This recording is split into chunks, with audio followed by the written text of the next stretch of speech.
this Wednesday, February 22nd meeting of the Tallahassee City Commission. For those who are willing and able, I invite you to stand for the invocation, followed by the Pledge of Allegiance. Almighty God, we thank you and praise you for your love, mercy, and goodness. We are grateful for the opportunity to serve this community. Help us to lead with care and confidence and to be an inspiration and example to others. We ask that you grant us wisdom and direction regarding the business that is presented before us today. In your name we pray, amen. Amen. I pledge allegiance to the flag of the United States of America and to the republic for which it stands, one nation, under God, indivisible, with liberty and justice for all. Thank you. Please be seated. Mr. City Manager, are there any modifications? Yes, sir. We have a couple.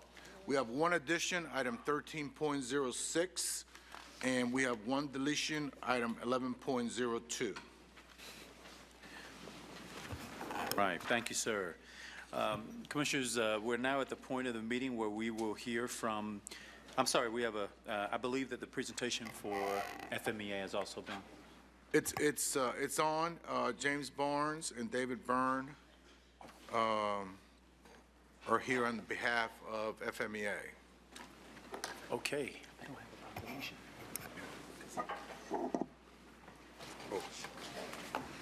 Or we could do one of them. I don't have a proclamation, so they didn't bring it. They said it wasn't on, so. Okay. Yeah, this is celebrating the 75th anniversary of the Florida Municipal Electric Association. They have long and distinguished history with us, representing all the municipal electric agencies within the state of Florida.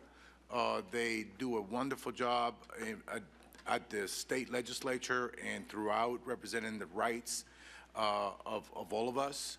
And with that, this is a wonderful anniversary, the 75th anniversary, and the executive director was unable to be here, but James Barnes and David Byrne from the city staff are here on their behalf. So congratulations to you guys, and please pass that on to the FMEA board. Thank you. Absolutely, thank you. And we also want to thank FMEA for the really important role that you all and they play in coordinating the assistance when various utilities around the state, particularly municipal electrics, need the help and assistance from one another. So thank you all, and please pass it along. Commissioners, we're now at the point in the agenda for citizen input on agenda items. Treasurer Clerk, are there any speakers? Mayor, we have several speakers. At this point, all are on item 1302, which is the Storm Preparedness Loans Pilot Program. The first speaker will be Bob Henderson. As he approaches the microphone, I'll remind speakers that they have 3 minutes each for their remarks. There will be a light to your left that turns yellow, then red, and I'll also remind you at that 3-minute mark, and if you'll give your name and address, we would appreciate it. Thank you, Commissioners. I'm here to speak about 1302, the loan proposal for cutting trees in our community. Congratulations on attempting to take care of a perceived problem before we have to provide a solution. In this case, however, I will argue that the solution adds to a bigger problem, and I'll expand on it in a moment. First of all, I'd like to congratulate your utility staff. They have reduced the CO2 from production of electricity by 30% since 1990. Great, congratulations. The problem is cutting trees will increase CO2. The trees that are cut will decay, add additional CO2 to the atmosphere, and if you cut the trees down, they can no longer sequester CO2. If you talk to your foresters, they will tell you that forests can withstand wind damage better than a lone tree. The more trees we cut down, the more severe will be the impact on the rest of the trees that are still standing. The proposal before you has the potential of removing all the trees in the city of Tallahassee. A significant removal will change the culture of our community. is to change, but not for the better. I know there are political reasons to do some permitting of the cutting of trees. We're certainly concerned about future disruptions of the power system because of storms. But we get back to the major problem with this policy. Putting more CO2 in the atmosphere will increase the number and strength of related storms, wind storms. Although Tallahassee's contribution may be small, it is up to all of us to meet this problem and find ways to reduce global warming. I know that part of the consternation that you have is with regard to recent storms is that not only from the loss of power, but from the inconvenience that other fallback positions take with this. We have spoiled food, we have no AC, we don't have any backup generators. Sustainable Tallahassee, of which I am a member of the board, and Kona are undertaking a project to inventory supplies in neighborhoods and encourage people through education to share with one another so a lot of these problems can be diminished. There's no reason that everybody on my street has to have a backup power generator. If we have one power generator and enough room in a refrigerator, all of us can make use of that. If we have to cut down some trees or cut up some trees, all of us don't have to have a automatic power saw. We can share the one or two that may be already in the neighborhood. So this is a issue that we're trying to undertake to reduce some of the political pressure on what happens when we have a storm. Excuse me, that's 3 minutes. Thank you very much so. Thank you. The next speaker is Kathleen Brennan, and she'll be followed by Marjorie Turnbull.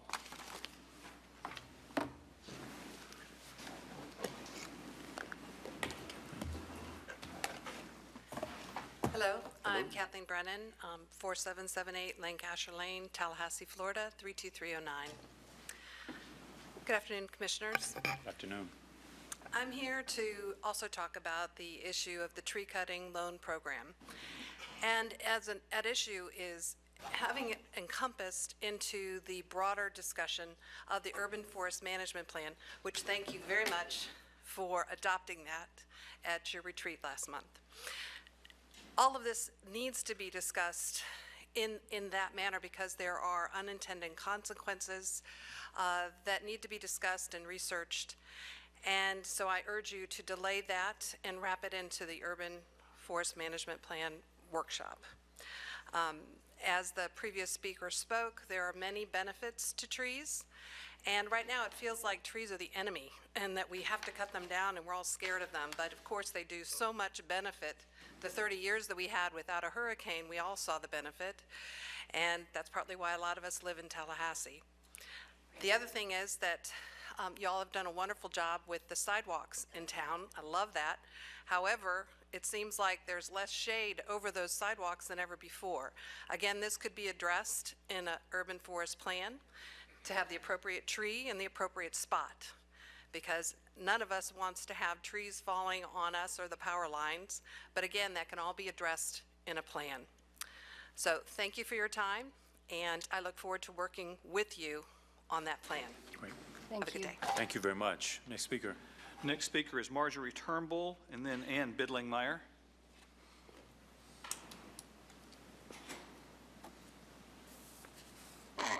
Commissioners, I'm Marjorie Turnbull, 3935 Meandering Lane. One of my concerns with the proposal before you having to do with the loan program to remove trees is that there was virtually no public input into its development. And at your recent goal-setting workshop in January, the City Commission thoughtfully agreed to move forward with the discussion and development of an urban forest management plan. And I am told that you have such a workshop planned for March, which unbelievably March is next week, starting next week. Just to refresh all our memories, the staff at that time recommended steps to be taken to develop such a plan and further recommended, and I quote, that the City Commission direct staff to schedule a workshop to afford the full discussion and evaluation of these important steps in managing Tallahassee's tree canopy in coexistence with the electric distribution system. The recommendation went on to say the collection of tree inventory data is crucial in policy formation and citizen input. With the inventory information in hand, a shared community vision for the future of the urban forest can be developed. They continued, this phase of the plan requires engagement and feedback from all stakeholders, including citizens, businesses, advocacy groups, arboriculturists, professionals, and the City Commission. And these parties will be brought together to discuss and identify critical and issues and clarify shared goals. The recommendation concluded by saying that when the stakeholders agree on a unified vision, the plan is ready to resolve the question of how to get there. And I believe you agree. The proposal before you today does not reflect a shared vision, and I urge you to delay it and include it in the discussion of an urban forest master plan. Thank you. Thank you very much, Marjorie. Next speaker is Ann Bidlingmeyer. Hi, Ann Bidlingmeyer, 1920 Harriet Drive. As the vice chair of the committee that wrote the environmental ordinance, I can say that this piece of work is very hard to understand, and it needs a lot of work. And as a former English teacher, I can say that this needs a lot of editing. It's not clearly written. So I would ask you to consider the fact that we have not had a forester in the planning department for, I think it's about 12 years. We finally got someone in the planning department last month, and I think she'll be very effective. But during those 12 years, staff did not have the wherewithal to inspect trees that were damaged during construction, and we had a lot of them fall like that. We need to allow staff more input in looking at damage that is done, because right now I was told by staff that any kind of tree investigation by the city is complaint driven. That means it's not a matter of policy. A citizen has to complain about it. Many times that's me. But I would ask that you take a good hard look at how this is written, what it says, and how we can make it clear, because enforcing policy is hard enough when the document is clearly written and logical. So I think we need to put the brakes on, get foresters involved. Is that 3 minutes? You got some more time? Okay. And get some foresters and people in the industry involved. Leaving it up to the private sector, which I think I got from reading the document, is going to be biased, and it's going to allow for preferential treatment of certain tree companies. So it really needs to be worked on, and we have to have more input. And there are lots of experts in the community that can help out on this. So I hope that you'll use them. Yeah. Thank you. Speaker is Tabitha Frazier, and that's the final speaker, Mayor, I have for the agended portions. I do have another speaker, but that'll be on the unagended portion at the latter part of the meeting. Hi, thank you for taking my comments. First, I want to laud you, actually. I think it's a great program to give assistance for people. Cutting down trees is very expensive, but I do want to echo some of my fellow speakers' comments that I do think that we should put the brakes on it. I have only got a chance to preliminary glance these, and I already see some red flags, particularly has to do with, the tree inventory. There are efforts now privately to actually do a tree inventory by Leon Trees. It's a citizen-driven effort to find out which trees are important. So having more effort towards that would be great. In addition, just from my preliminary glance, I see a lot of, I don't think that what is written now will actually accurately address the trees that we have issues with. One thing is we just went through 2 huge storms. The trees that are still standing have really proven that they are still there. Longer old growth trees have much thicker roots and they withstand winds. You're talking about taking out trees and putting in brand new trees. Those trees will fall over instantly in the next storm that comes through because they don't have the root structure. In addition, another issue that I saw was that there was a 100-foot radius that they were going to allow trees to be cut down. What if the tree is 50 feet tall And if it falls down, it's not going to cause any damage to electrical utility. These are things where I think that it really needs to be looked at a little bit more, and I agree in having citizen input. There are a lot of experts in this community, many of them spoke here today, that would be love to be a part of this and really contribute. So those are pretty much my comments, and thank you very much for taking them. Thank you, Tabitha. Next speaker. No other speakers on agenda items. Thank you very much to all of the speakers. Commissioners, we're now moving on to, thank you, Commissioner, Mayor Pro Tem, to our Citizens Advisory Committee overview. And I want to invite forward Mr. Pete Kokis, our chair, for an overview of our Citizens Advisory Committee. Thank you. Mayor, commissioners, appointed officials, ladies and gentlemen, my name is Pete Koikos, and I'm here to make a short presentation on the, really be an update of the Citizens Advisory Committee for the city utilities.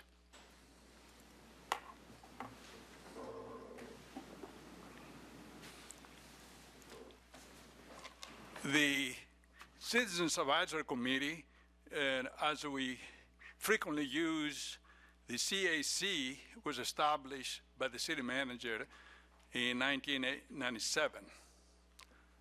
And the original committee had 10 members, representing a cross-section of individuals with diverse backgrounds and professional disciplines.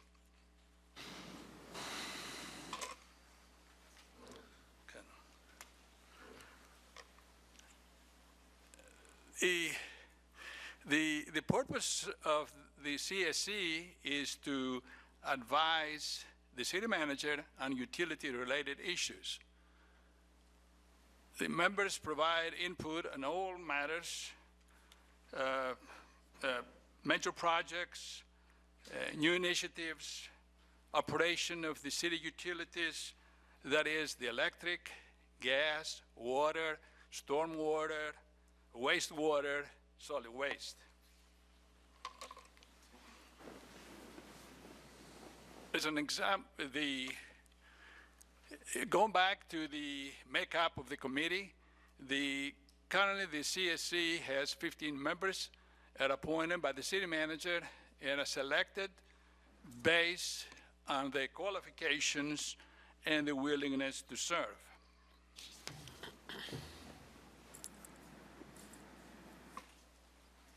Members of CSC must be customers of the city utilities, and each representative or member is appointed for a 3-year term, but is eligible for subsequent appointments, and there's no term limits.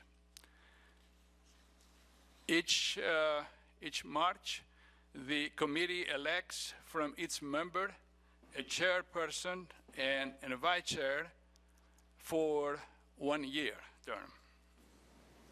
The committee meets regularly on the second Tuesday of each month, and if there is a need, more frequently.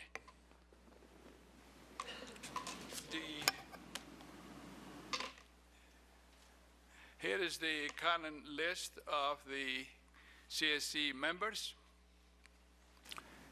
and they pretty much religiously show up in our monthly meetings. Very seldom we have a need to meet more than once a month.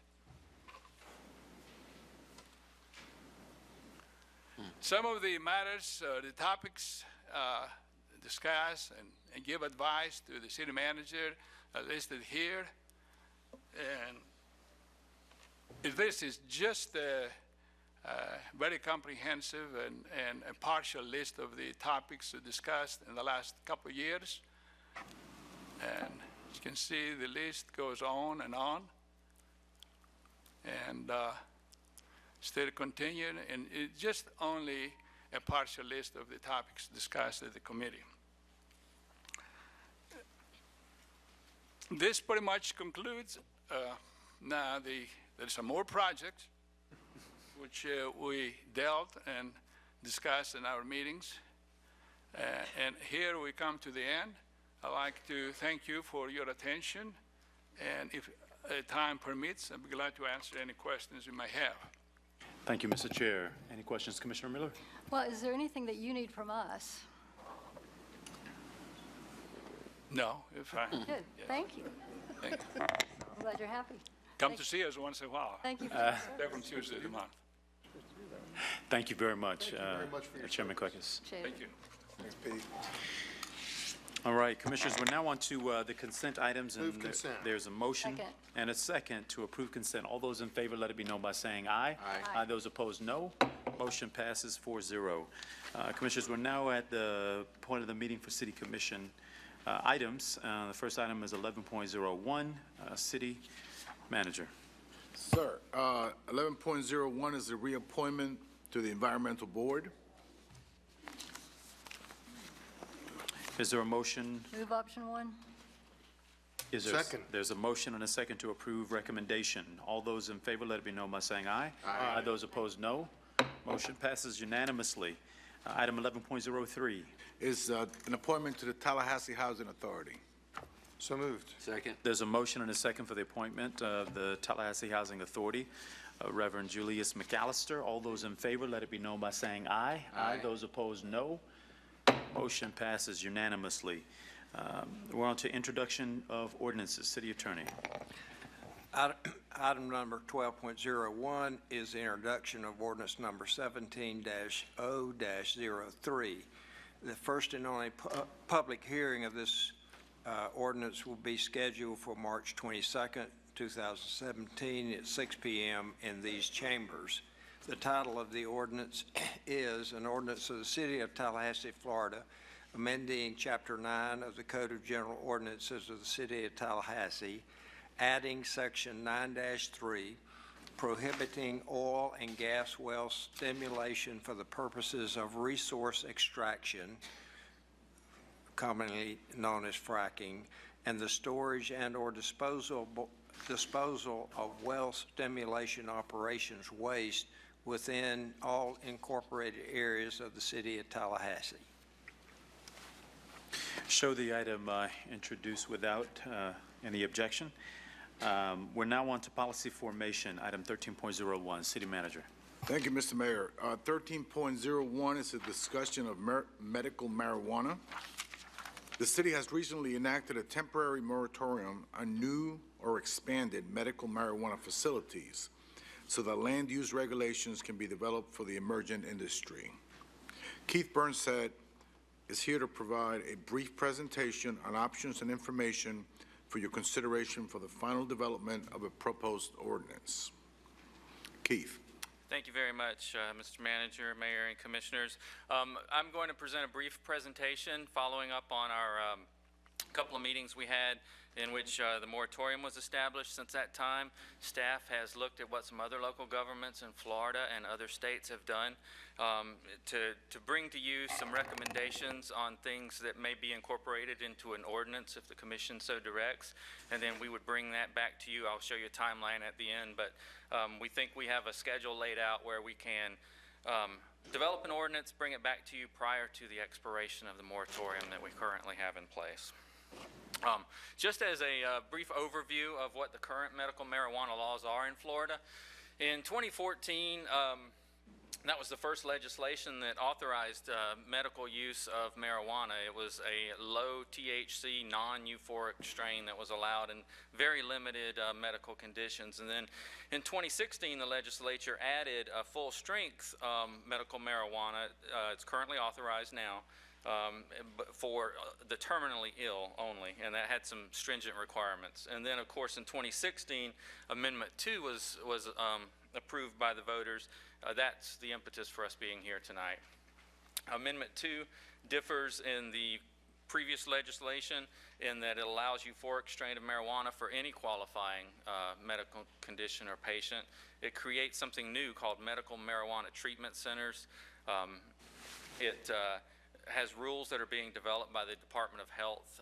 In fact, the Department of Health has until July 3rd to promulgate those rules. They have issued a draft of those rules, which essentially integrates the amendment to medical marijuana into the current system, meaning the same 7 dispensing facilities we have authorized by state law today would be expanded to include the amendment to medical marijuana. There's also a couple legislative bills running through, about to come into the session. Both of those take a different tack. They both limit the maximum number in different ways of dispensing facilities. One essentially uses the same system but expands it. One completely guts the current structure that we have, which you might hear called vertical integration, which means that the medical marijuana facilities, from the seed to the planting, all the cultivation, all the way to processing and dispensing are by the same organization. One of those legislative bills would eliminate that and allow sales at the wholesale level of the plant to any dispenser, anyone that wants to just be in business for any one of those things. We have 2 facilities currently operating in Tallahassee. It's Trulieve, which was the first in the state, and Certera Therapeutics. We have a third that's under construction now, and that's Knox Medical. Trulieve is on Capitol Circle Southeast. Certera is on Village Square Boulevard, and the one that's under construction, Knox Medical, is on Thomasville Road right across from Whole Foods. I'll drill down into this map in a moment, but because I realize you probably can't see anything with regard to that. But the way we would treat medical marijuana facilities, what we're recommending is that we essentially treat them the same as we would any commercial retail or drugstore. We would allow them in the same zoning districts that those uses are allowed. And drilling down into this, what this means as an example is this is Capitol Circle Northeast Corridor. The dark blue at the top of your map is Raymond Deal Road, and the south of your map right here is Centerville Road. The dark blue parcels would be those that currently allow drugstores or retail commercial, so our recommendation with it that they would also allow medical marijuana facilities. We do, however, have some buffer requirements that we would recommend. The buffering started, you may have heard of the Cole memo, which essentially that's where the Attorney General's office said we're no longer going to enforce enforce marijuana laws, but we're going to lay out a series of 8 factors that we will enforce. One of those was provision of the drug to minors or exposure of minors to the drug. That started local governments setting buffers, and in fact, in some states that were early adopters of medical marijuana and recreational, but with medical, the U.S. Attorney's offices were forcing facilities to shut down if they were operating within 1,000 feet of a school. 1,000 feet is the typical boundary that you see that local governments are adopting. They do vary around the state and around the nation, but 1,000 feet is very typical. This is an example of that. The blue circles would be 1,000 feet buffers, and what we're proposing is that we have a 1,000-foot buffer around churches and schools. So this map is centered at Lake Bradford and Gamble or FAMU Way, and the dark blue would be the areas that are allowed by zoning. The light blue would be areas that are excluded because that is within 1,000 feet of a church or a school. Can I ask you a question before you? Why didn't you all include parks? Right now, we're not recommending that. That's something, feedback we're obviously wanting from y'all. Some local governments do parks. We have a lot of parks in Tallahassee. We have talked to some of the current providers, and the parks would generate, a reduced number of facilities, but that's certainly something we can bring data back to you on what the impacts of that are. Another example of the buffer would be the light blue areas that you see. This is the dark blue is centered around the Killarn area, which would be Thomasville Road, I-10, just north of I-10.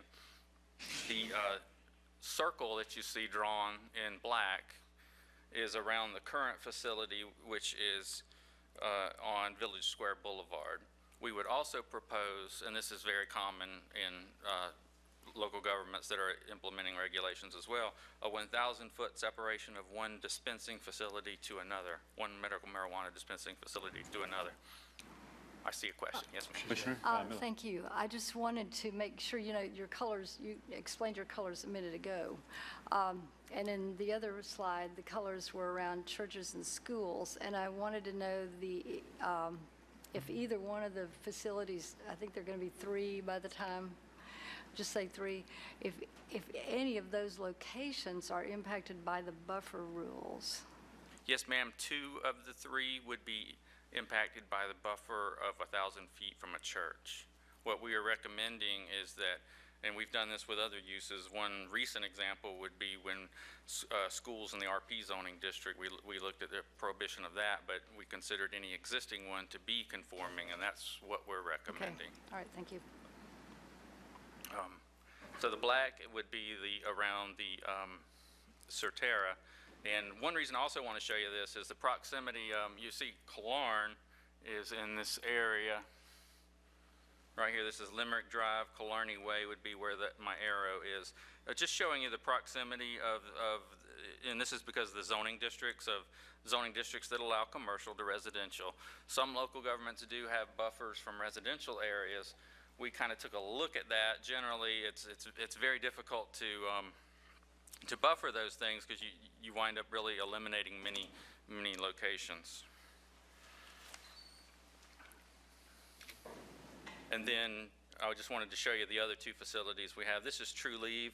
The circle around it is Capitol Circle. The corridor you see toward the bottom, that's Appalachie Parkway, and then Capitol Circle would be in the middle of your screen. The circle here is an existing church, as we just talked about. It is non-conforming because it would be non-conforming because of that. But what we are recommending is that we would treat existing facilities, the 3 that we have, the 2 plus the 1 under construction, as conforming.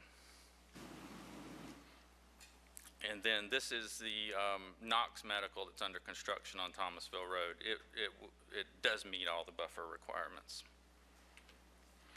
Some local governments have, and if I'm going too quick, feel free to interrupt me with any questions, have implemented building lot size restrictions to provide adequate space to contain the needs of this use. Given the current state of state regulation plus the new use that we have, we're recommending that we leave the facility size needs up to the providers at this point in time. We really haven't seen in the Florida model any impacts related to facilities that are too small or too big. Where you saw that was in states that really had very tiny operations and people were having to queue up outside and create other issues. That is something we would monitor, and we would certainly tell the commission if we thought we needed to change direction there. Some local governments also have implemented local registration or review levels, essentially having an application and permitting process, or application and licensing process at the local level. Yes, sir. Sure. Just a quick question, and I apologize for not knowing the answer. From a pricing standpoint, in existing situations, is the price fixed or is it competitive? It's competitive. So the only thing about the size of the store is what's to stop like a marijuana superstore and you have like a Best Buy size and they undercut everybody. I mean, do we really want that? There is an example I saw of someone that took an old Walmart and renamed it Weed Mart, and I didn't want to show that picture. I wish I had now. But, And that's my question is, I think perhaps there might, just from conversation. Oh, it could be a Best Buy. What we've looked at is that in Florida, even with Amendment 2, it appears that the patient population is going to be very small related to some other states. I know, but what I'm thinking is, and there's nothing that says this is going to happen, but the way we're moving, at some point, if we have places that are too large and the next step comes, which is maybe looser laws when it comes to the medical or recreational, do we really want these large stores, or should we consider at least some restriction on size? Commissioner. Just on point with that. Here, I know we're trying to be prepared, but herein lies the problem of trying to craft an ordinance before we have controlling law. So you currently have two bills. You have Senator Bradley's bill, Senate Bill 406, and Senator Brandis's bill, Senate Bill 614. Senator Bradley's bill says that when the patient level reaches 500,000 patients, there'll be 20 additional licenses. Senator Brandy's bill vastly changes the law where it is today. So it would, what we have today is that you're required to cultivate, process, transport, and retail all with one provider per license. And you have additionally, you had originally under Charlotte's Web 5 licenses broken into the Southeast, Southwest, Northeast, Northwest, and Central. Then through litigation, you ended up with 2 additional licenses. Each one of these in this process has had some type of restriction as to how many feet from a church and a school. So we really don't know what's going to happen. So the first thing that's got to happen is the legislature has to give the statutory execution bills of the constitutional amendment. So then you will see if there is litigation that says the statutes don't match the constitutional amendment and now which is now the constitutional provision. Then following the statutory change, you're going to have Department of Health promulgate rules. And it all has to be done by the summer without incurring litigation again. But you can bet that Department of Health will promulgate rules as it relates to citing. So you also have, I mean, under Senator Bradley's bill, 20 additional licenses, again with sort of the vertical integration regulatory scheme. Under Senator Brandis's bill, 1 license per 25,000 residents. But you can license for cultivating, you can license for processing, you can license for transportation, you can license for retailing. So we're playing a giant game of spitball. So, I mean, I like what staff's come up with so far, but it could be something that we adopt right away based on what they're recommending after the legislative session, or it could be something that is totally irrelevant once we get the bills passed and the rules from the Department of Health. Do you know how many local governments have already adopted ordinances? At last count, 60 local governments had adopted either moratoria or ordinances. The number that have adopted ordinances, I'm not exactly sure, but presumably all 60 of those are working on them that haven't already adopted them. We have been in contact with several that had ordinances that adopted them in 2014 at the beginning of this. Most of those are refining them now. One would be City of Gainesville. Ours is somewhat similar to what they're doing. What you're proposing is similar to what they are doing? That's correct. Got it. Commissioner Miller? Well, what I had, after we've talked about this before, what I really needed from you, you're providing here in this PowerPoint, is some of these aspects of regulation that we need to start thinking about. And I didn't want to have to start thinking about them with an ordinance in front of me. I wanted to be able to know, well, these are issues that are related to the permitting. And it may be if this one bill passes, we won't be permitting anything ever again. But while we still are, I just wanted not to have to make these decisions on the fly, essentially. And so thanks for that.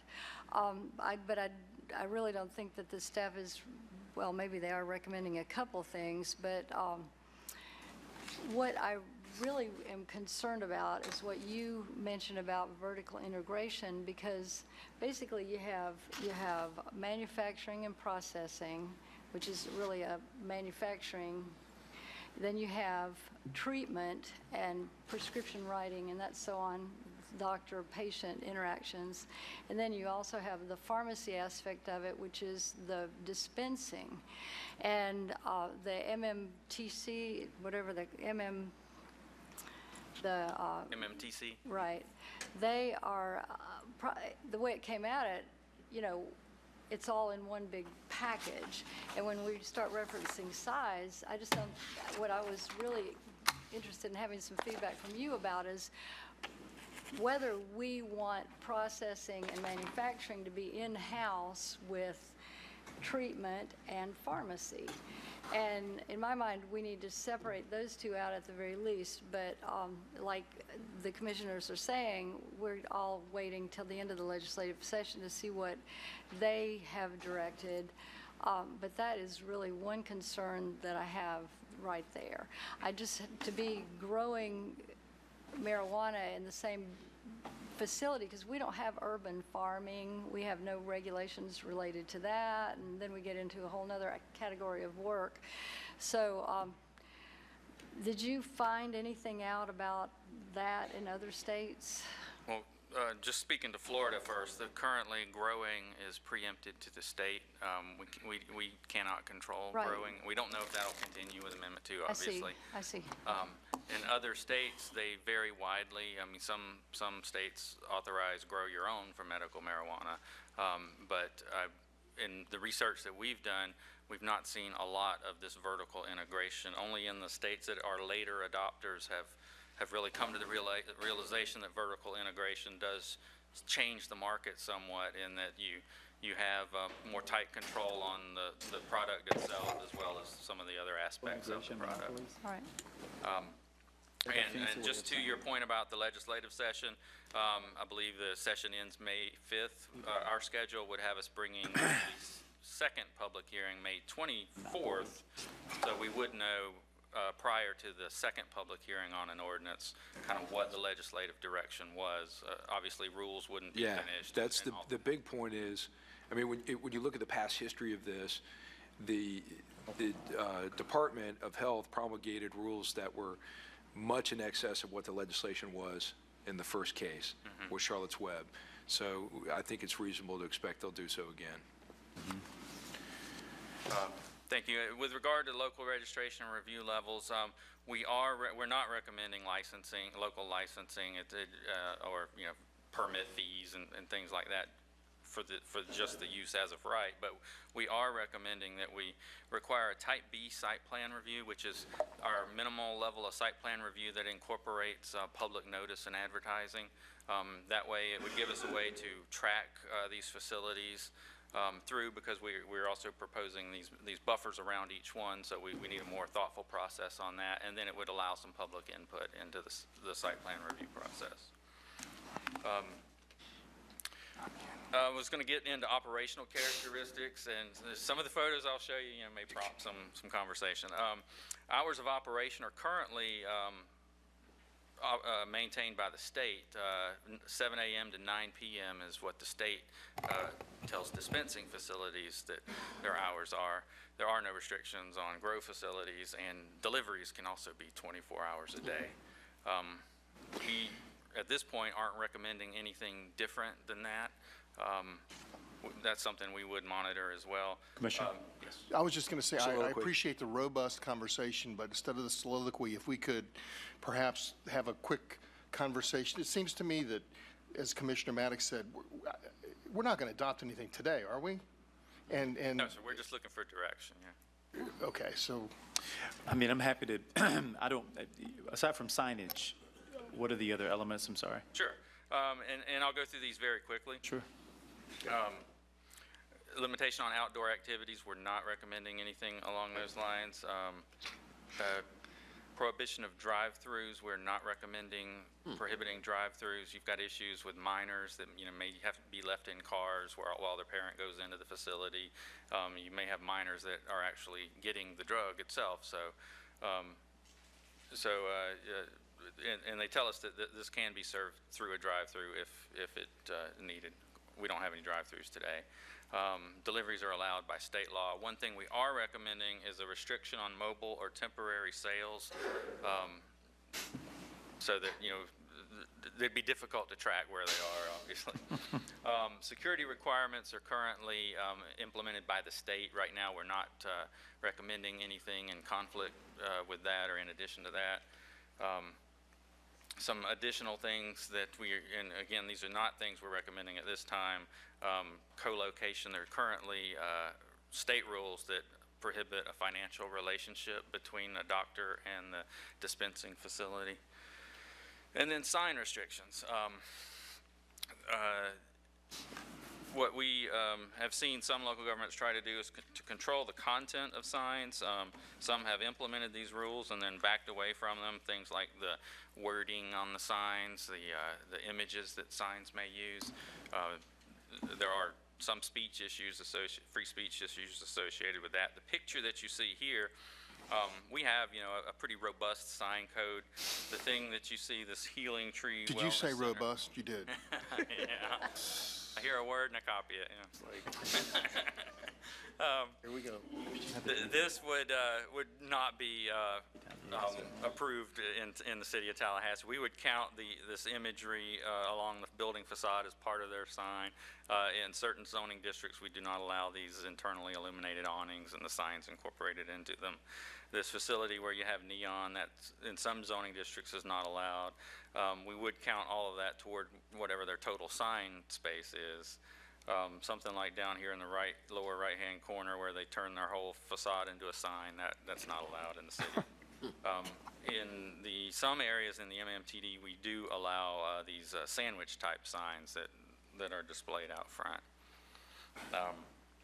Moving to off-site, this is an example of what our sign code would result in, and this is one of our current facilities. Good work.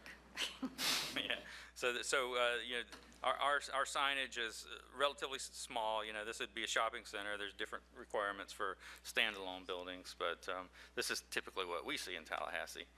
Off-site signs, something like you see this portable sign, that's not allowed in the city of Tallahassee. But something like this billboard, we're not proposing any content regulation, things like marijuana leaves and words that they may use due to some free speech issues. If there are no questions, I'll move on to what our recommendation is in some. What we're asking for tonight is direction to staff to bring you back an ordinance and incorporating whatever you tell us to put in that ordinance. I've kind of broken these out because we listed 3 things in our staff report. Those are the same that Leon County, so on the left-hand side, these are the same that Leon County is proposing.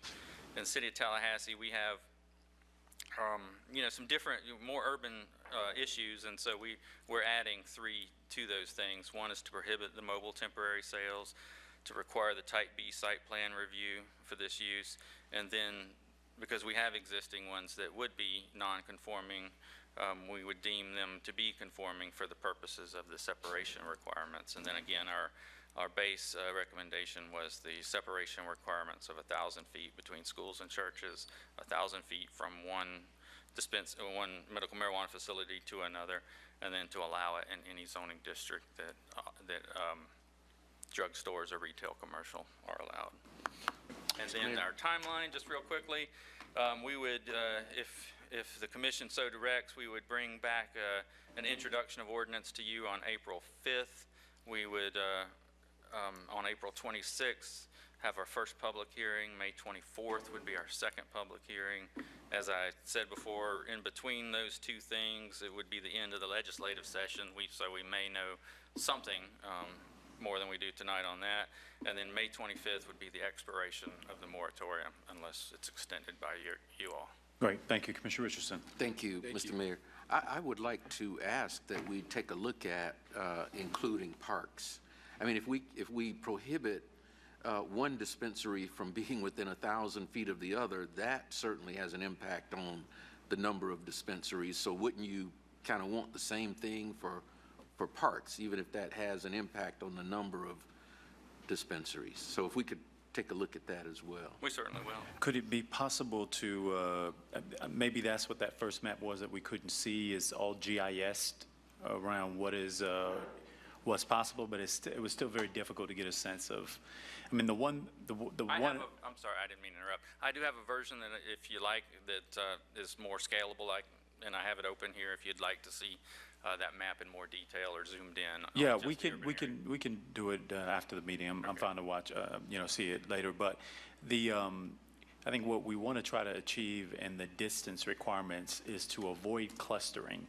I mean, I've seen in other places where you go to a strip and basically you've got, one sign trying to beat out the other around, competitiveness, that kind of thing. So I don't think we want a red light or a blue light or a green light or whatever district where folks, go to, because my mind is immediately toward what happens when the law is burst open and either there's this whole idea of vertical integration, which is a real unique word.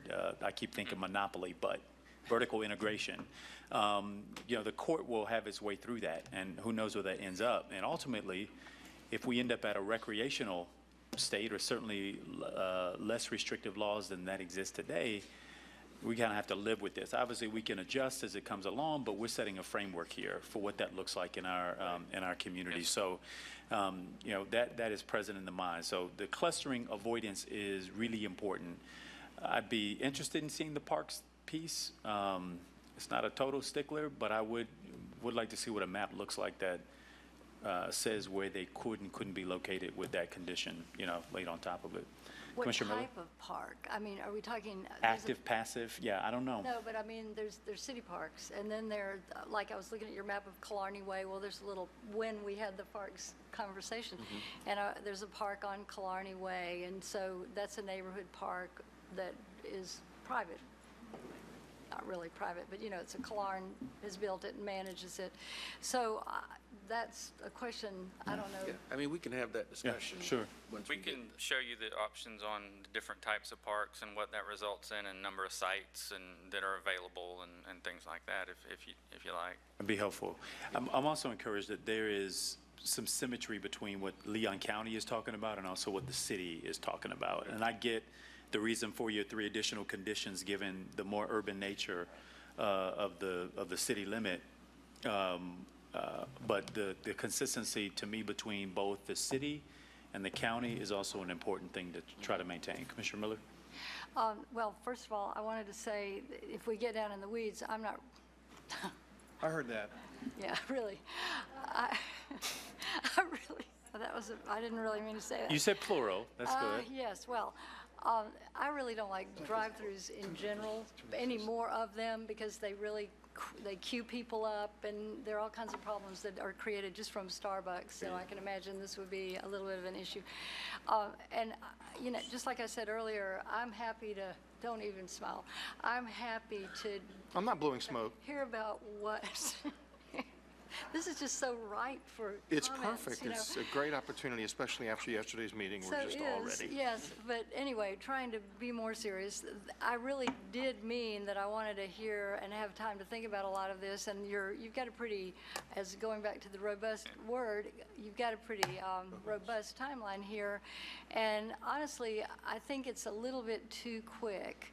I don't think we should really be introducing an ordinance before the legislature is. Now, if that's going to delay anything, I don't know. Didn't we already decide that the people who are already open can expand their offering? I think we did. So it's not as though this isn't available right now. But given the legislature, I mean, there's no telling what'll come out of that. So I don't know. I'm just sharing that that's my impression and throwing the ball back to y'all to discuss. Commissioner Ziffer. Okay, so Commissioner Maddox and I, up to this point, have voted against this because we still think the legislature is going to be chiming in, and they're going to. Right. On the flip side, though, I don't think there's a real problem with at least coming to some conclusion between all of us where if they didn't do anything, what we would come up with. But I think there's a recognition that whatever we come up with, we're going to have to adjust it after the rules are done, after the legislature's done. But I don't think there's a problem with, Commissioner Richardson wants to see the picture of, putting the parks in there. Okay, let's see what that is. I think we can get closer, and I would vote for that to come back and just let's get us a little bit closer so that when the legislature and the rules finally are established, we're ready to go. Because the community clearly has expressed to all of us, they voted on it. It was vastly approved by the electorate, so let's be ready to go. And I think we should do that because it would be irresponsible if we didn't. I want to just join in co-signing that the real intention here, and I didn't want us to give the impression that we were going to have prolonged avoidance and frankly wait for the legislature to say and do whatever while other communities. I think what will probably bode well is any community that starts a very deliberative conversation that's thoughtful that includes some of this GIS mapping so we get a sense of, even on that mapping, I'd like to know in fully built out, if we were to grant every request that came through at 1,000 feet from, whatever the restrictions we put into it, how many could we get? Like, how many could exist in the city of Tallahassee? And the same for Leon County, but, the schedule doesn't bother me as much. I would like for us to continue to talk publicly and also give you all feedback around getting this in shape. And I'm also not opposed to beginning to get public input as we start to cultivate, Cultivate, did you say? That's good. Confirm. This is hard. It's difficult. We have a list of words that, we're not. That you can't, or you, trying that you not can't. to use, Can you pass that list up here? I'd like to, She's got an good. arrow, that she'll stick I'd like me to with. take a look. This whole discussion's gone to pot. Yeah, right. Mr. Mayor, I did have a question. Are these requirements, or how different are these requirements to what we have in place for liquor and package stores? There's very similar liquor and package stores. We have a buffer. We don't anymore buffer them from each other. Right. That's the difference. But we have, what is it, 500-foot space buffer from churches and schools. And parks isn't included in No, sir. that? Okay. If the commission likes, this process, we can slow it down. We can, bring you back another more focused presentation like the one we had tonight on, specific issues that may require, extension of the moratorium at some point in order to meet the public hearing timelines for adoption of an ordinance. But we'd be glad to do that. If you prefer having a workshop format, we can do something like that as well. Commissioner Miller. The moratorium is just really on accepting permits, essentially, right? Correct. So we started accepting permits on May 25th, no matter what. I think we probably ought to talk about this again in March and then move forward with whatever we have at that point. Yeah, I don't think we want to chill on this too much, I think No, we don't want to chill. Gotcha. We'd be glad to come back at the March meeting then. Okay. And That sounds good. okay, so the issues I have then are we would bring you buffering the parks, size restrictions. Would you like, is that the will of the commission on that, or? I think it's fine to have in the debate. I mean, we can We'll determine bring back whether. information on everything that I've heard here tonight. Okay. And I mentioned vertical integration, but you told me that the grow-in process was really preempted by the state, so we don't have to worry about that. And honestly, the drive-throughs really, I'd like to know who's allowing them and how they're working, because I just don't want, I'm not really excited about that. Not only that, we've got basically 2.5 facilities that are open. I think at some point we ought to bring them in and say what is working for you and what isn't, as far as these locational criteria and, what's your traffic load and what do you anticipate your traffic load being after these are, fully in place, with the complete array of services. And so I would ask that you do that at least and find out what they expect as far as their traffic is concerned and what they think about some of the aspects that you brought up to us tonight. And we've had some preliminary conversations with them, with True Leave, because they're here. Right now, their patient numbers are so small that, and they're not sure of the vertical integration issue either. So, they were very open in saying that could change the market completely. Okay, I don't know what our, maybe the workshop format might be another way to get some of that input from folks and allow us to tease out this a little bit further. I probably wouldn't put it on the next one. We have trees on that one. No, but weeds and trees, seems to go together. But, so maybe the one after. Yes, sir. Well, thank you very much. We'll continue to monitor the legislation, and we'll incorporate anything we learn between now and then into the next meeting. Thank you for your time. Thank you. Great presentation. All right, commissioners. Hopefully we have exhausted all of our zings on that one. Oh, no, the rest of the meeting's not going to be exciting. We're now on to item 13.02, storm preparedness. City Manager. Thank you, Mr. Mayor.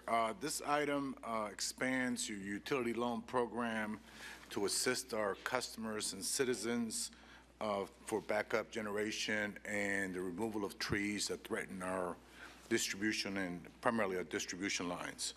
One, Commissioner, I'm sorry, Commissioner Richard. When the You manager's wanna- done. sure.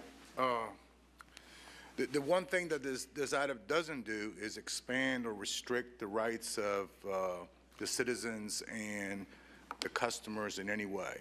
All it does is provide a financial assistance for items that they would otherwise be able to do. There's been a lot of discussion around the tree program and understanding that we have a March workshop on the urban forest inventory. You may want to consider splitting these two or bifurcating them and taking them separately. So James Barnes is here to provide a brief presentation, if you like, on this pilot program and recommendations on this topic. Great. Before we do that, Commissioner Richardson. Mr. Mayor, on the tree loan program, I was going to suggest that, and if you need it in the form of a motion, I'll do that, that we defer that portion of this item until the urban forest workshop in March. And then we can have that discussion in a broader context. Got it. Let me just ask if there's any disagreement around taking this issue up in the context of us discussing the urban forestry plan. Is there, which is happening in a couple of days, I guess? Yes. Couple of weeks? In a couple of weeks. Couple of weeks in March. Commissioner Ziffer. I don't have a problem with it. I just want to make sure that, and I think we probably need to do a better job, that virtually everything that was discussed earlier, suggestions, are met in this as far as, the kind of trees that can come down. None of us want to see, I think somebody suggested every single tree was going to come down in the city. I don't, first of all, there's not enough money to do that. And none of us want to see that happen. But moving it to the urban forester discussion makes total sense. But let's just be very clear that that's not our intention, and we're going to do everything to make sure that doesn't happen. Commissioner Maddox, followed by Commissioner Miller. Thank you. I agree.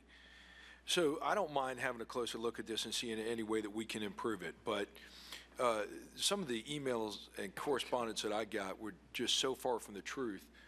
I don't know if somebody put out on a listserv inaccurate information or what fostered this, but if you are required to, by permit, to take a tree down, let me rephrase that. If you wish to take a tree down and you're required to have a permit to do so, nothing in this suggested agenda item changes that.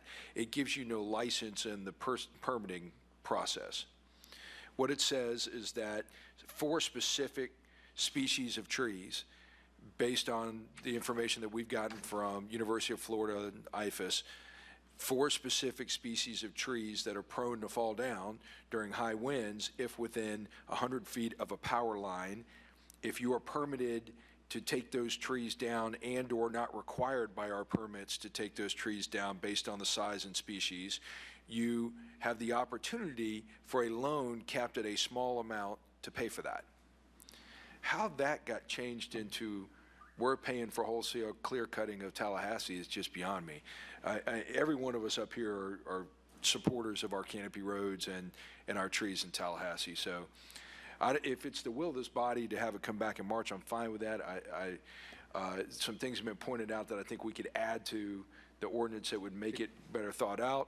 I like doing it as part of our urban forestry plan, but I think that no one should mistake the intentions behind this. Great. Commissioner Miller. Well, for one thing, as I'd heard Mr. Henderson say, the reference to every tree in the city, and I brought that up to the staff. I had an hour-long, 2 ACMs, me, I felt so special. It was an hour and a half, man. But there was quite a bit, I had quite a bit of comment on this.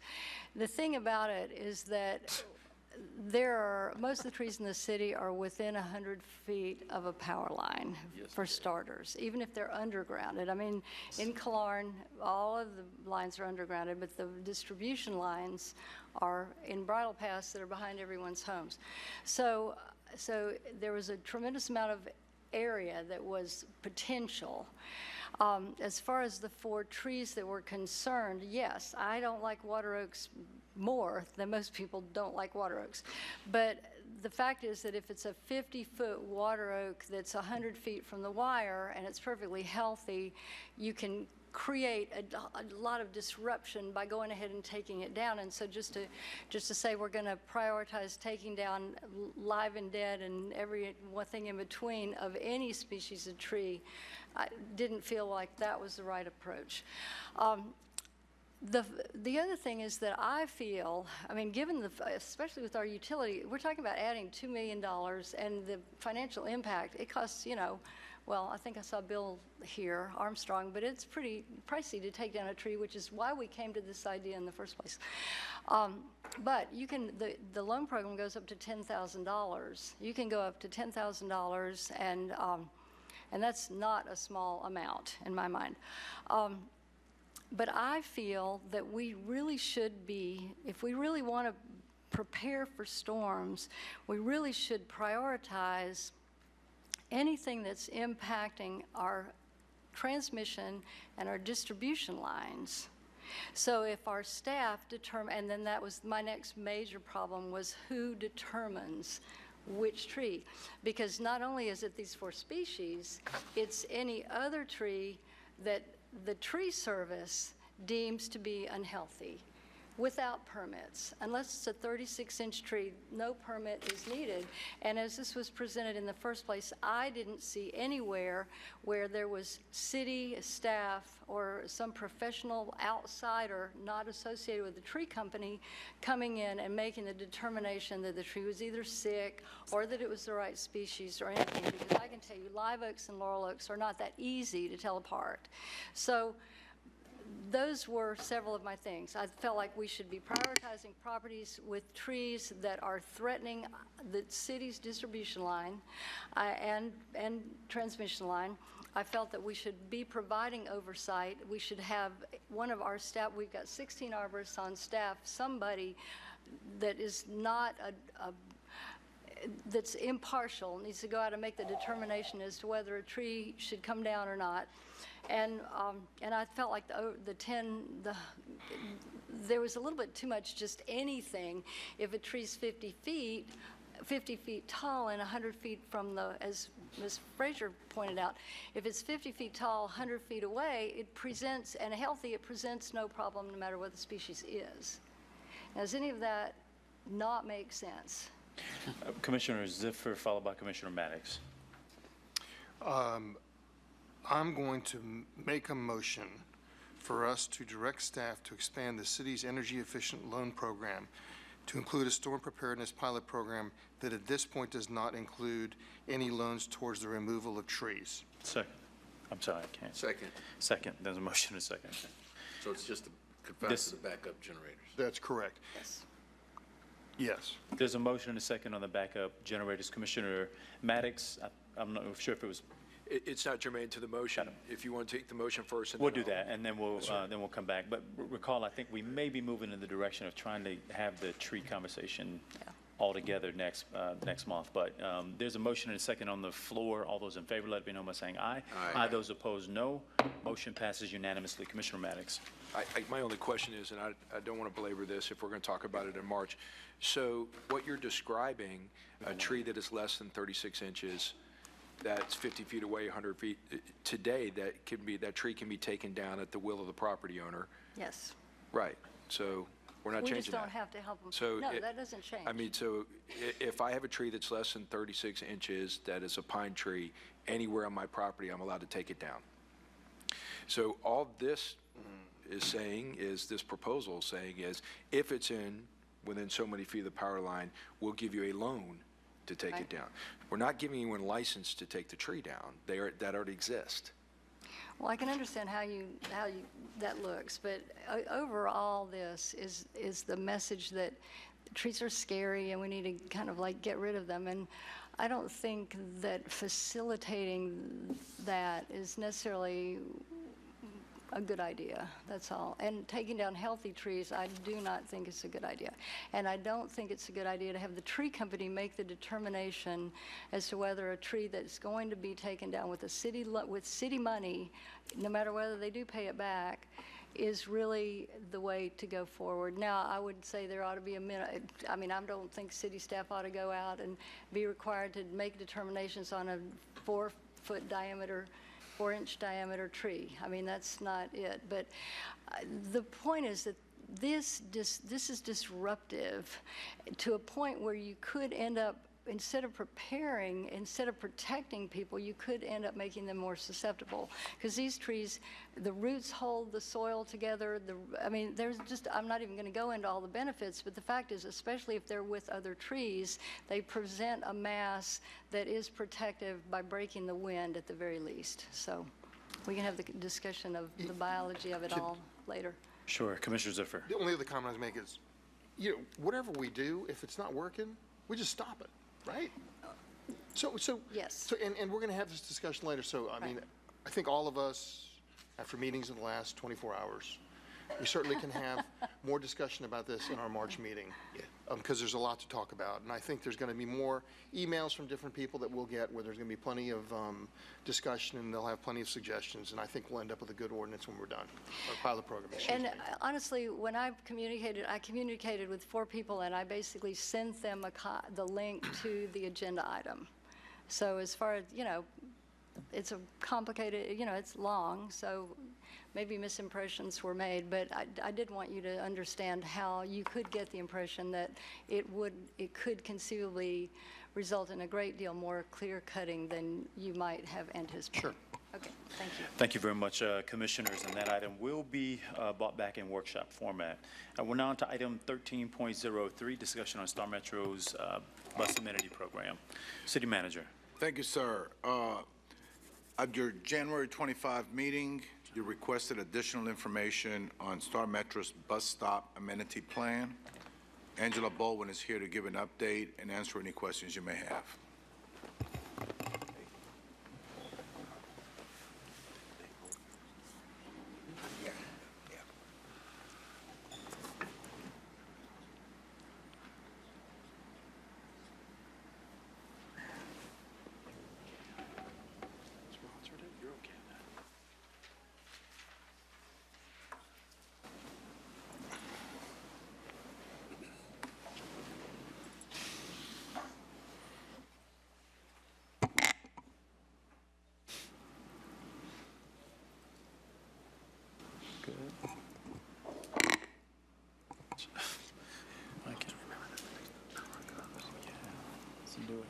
New strategy.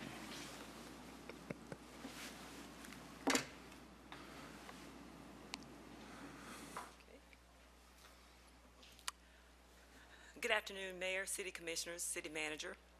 I will be very brief this afternoon. You're fine. At the Commission meeting on January 25th, staff was requested to provide an update of Star Metro's plans for installation of bus stop amenities. We're progressing, and presently we meet industry standards with 230 locations that either have a shelter, bench, or a seat. Our goal is to exceed those standards by equipping at least 50% of our stops with amenities.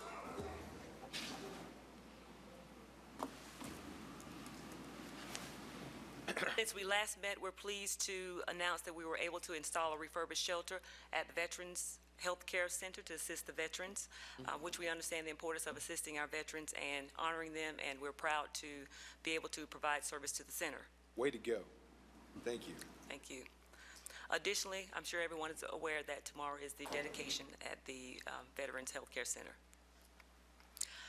Over the last 6 months, we've been able to install either a seat, bench, or shelter at various locations, and to name a few: Capitol Circle Northeast, Care Drive, Dupree Street, Municipal Way, Municipal Road, Capitol Circle, and Pensacola Street, White Drive, and Ridge Road with at various locations on Ridge Road.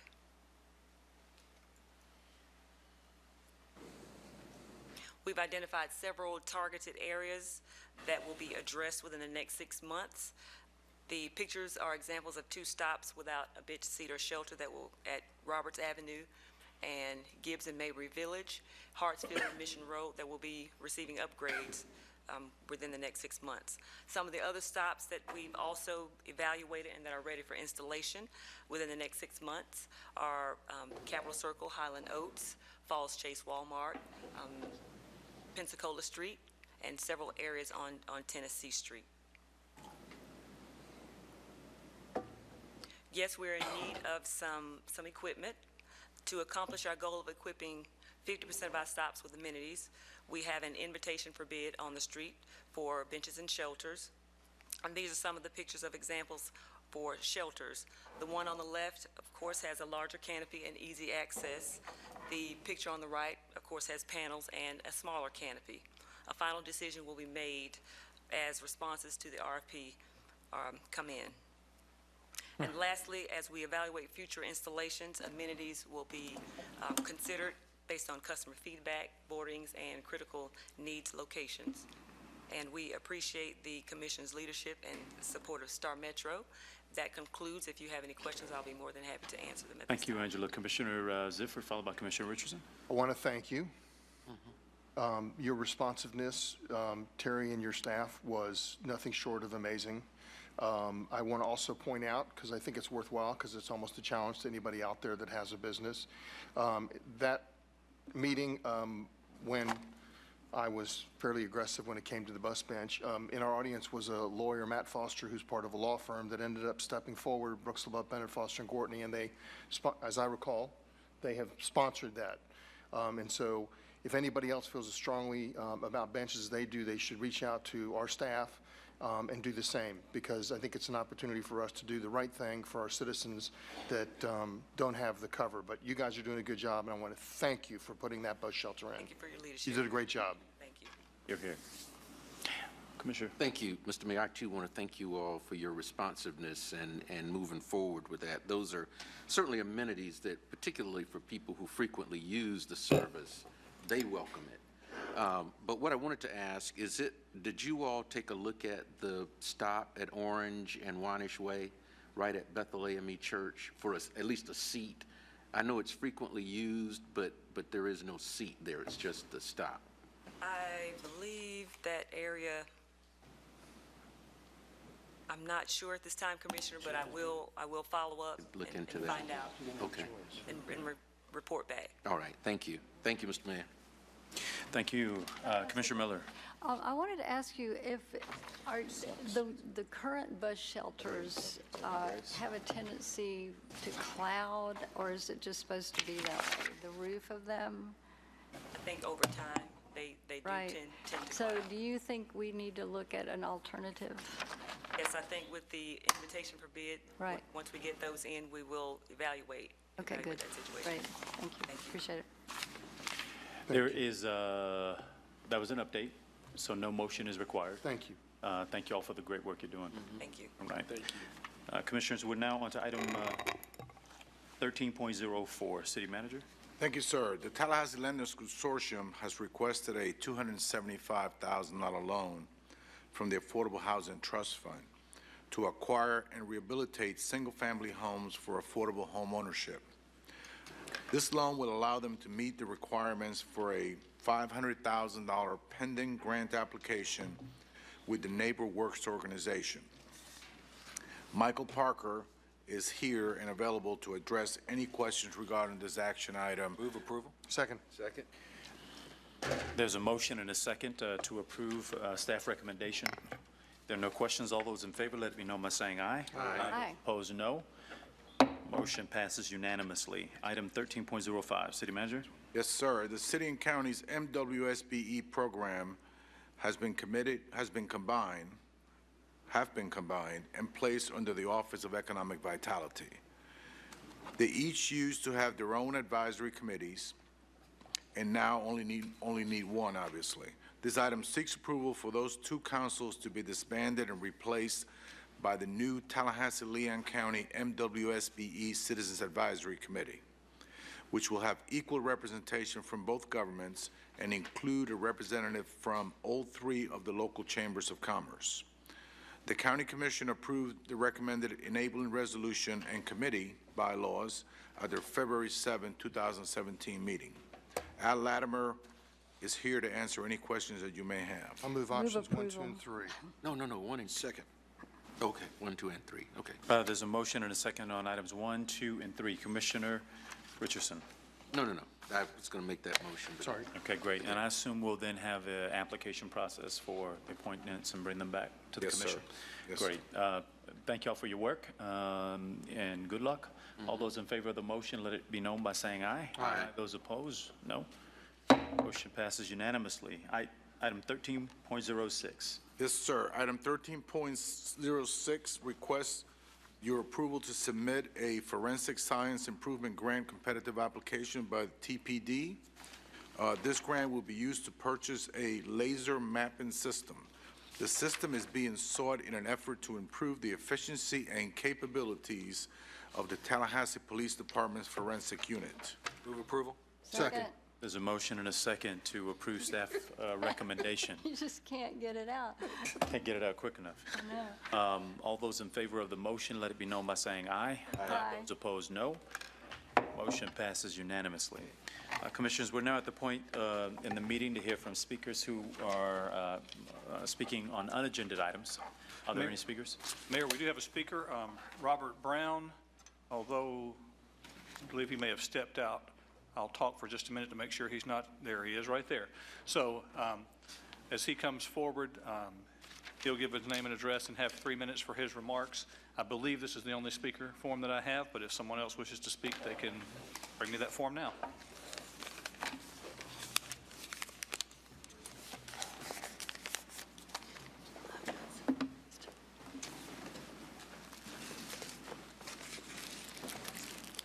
My name is Robert Brown Jr., a.k.a. Bull Brown. Hey, Boo. 1207 North Martin Luther King Jr. Boulevard. Good evening, everybody, Good evening. Good evening. and thank you for allowing me to speak.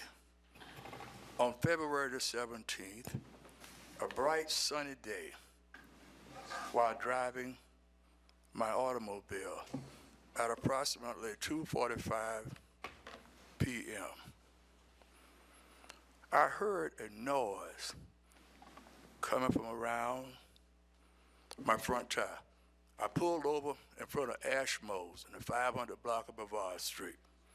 An investigation shown I had 2 lug nuts that had come off of my wheel. I used a screwdriver to pop the hubcap. Then I noticed I had 2 lug nuts missing. And I had a little tool to tighten the lug nuts, the other 3, to prevent the tire from coming off. At that time, the police pulled up. Officers ordering me around. Get over here, get over there. Do this, do that. Okay? So I complied with them, fearing that I would be tasered like the lady on Dunn Street, or fearing the worst, even killed. So, as opposed to,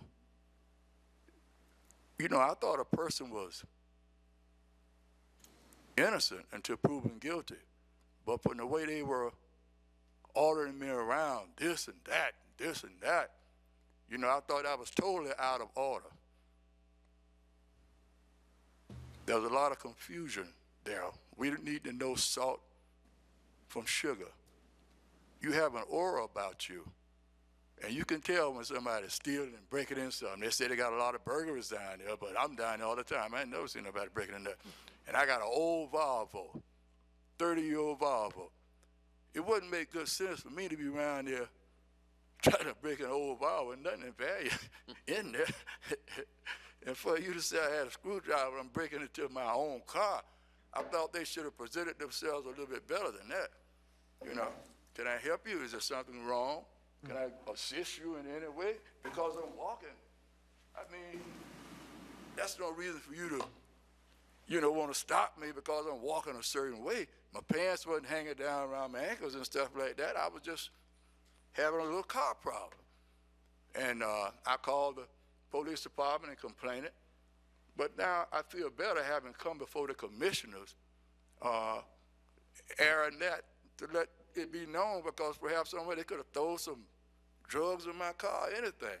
And I was just really shocked at that performance in 2017 with all of this traffic. They say they got a lot of burglars down there and stuff. I ain't never seen no burglar.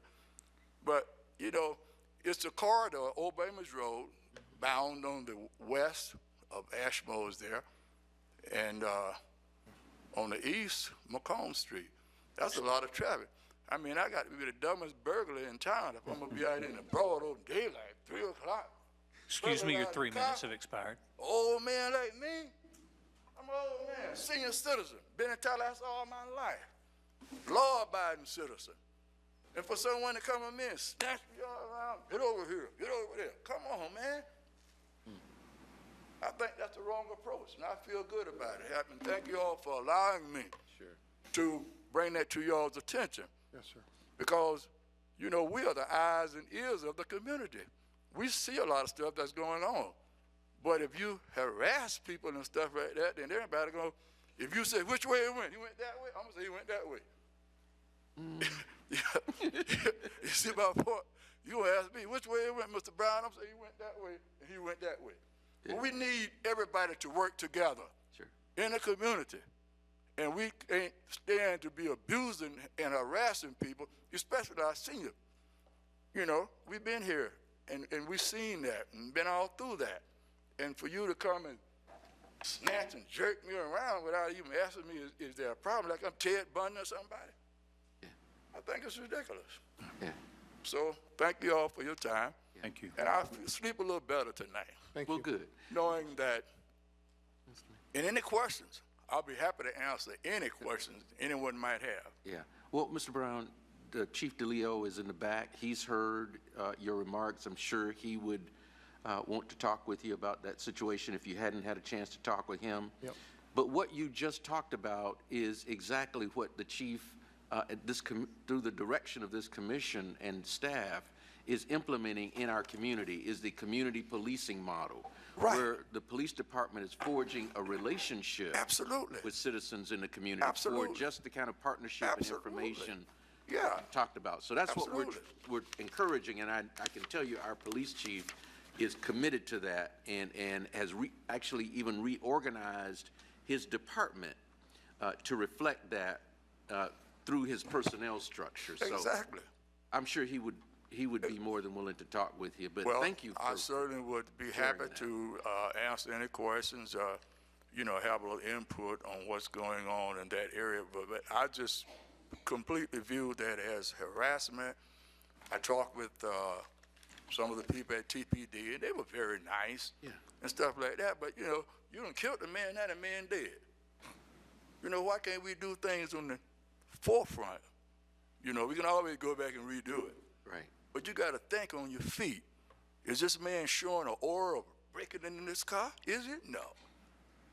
He's just a cool and calm. I never seen no burglar done like that. See the police, and you gonna stand there?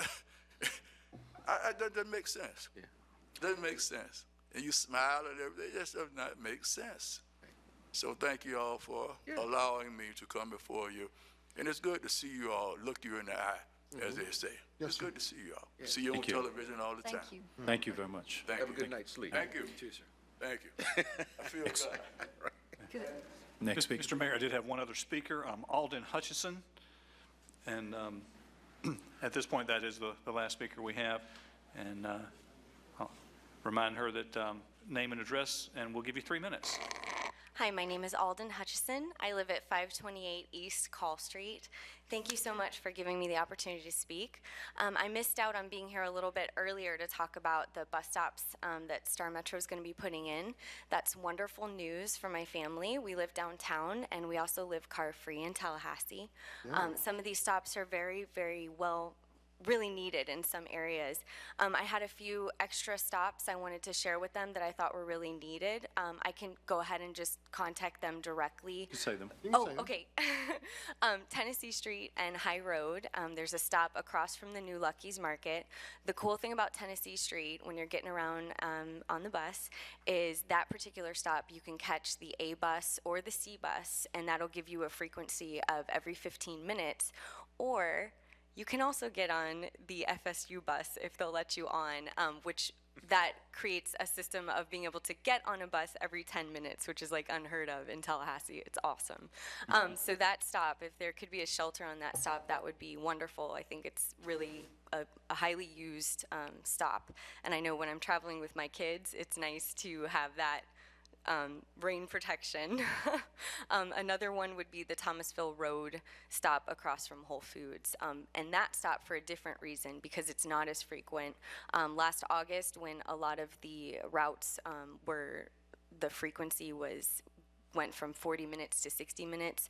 Now if you miss that bus, you've kind of got to hang around that part of town in order to catch the next bus that's coming for you. So that one would also be a great place to have a shelter. The only other one I can think of that wasn't already listed was Meridian Road and John Knox going southbound. There's only one stop on that really big road. And again, that's a bus that only comes once every 60 minutes. And there's really not a lot of businesses around there if you're kind of stuck out there. So those would be 3 stops I would mention.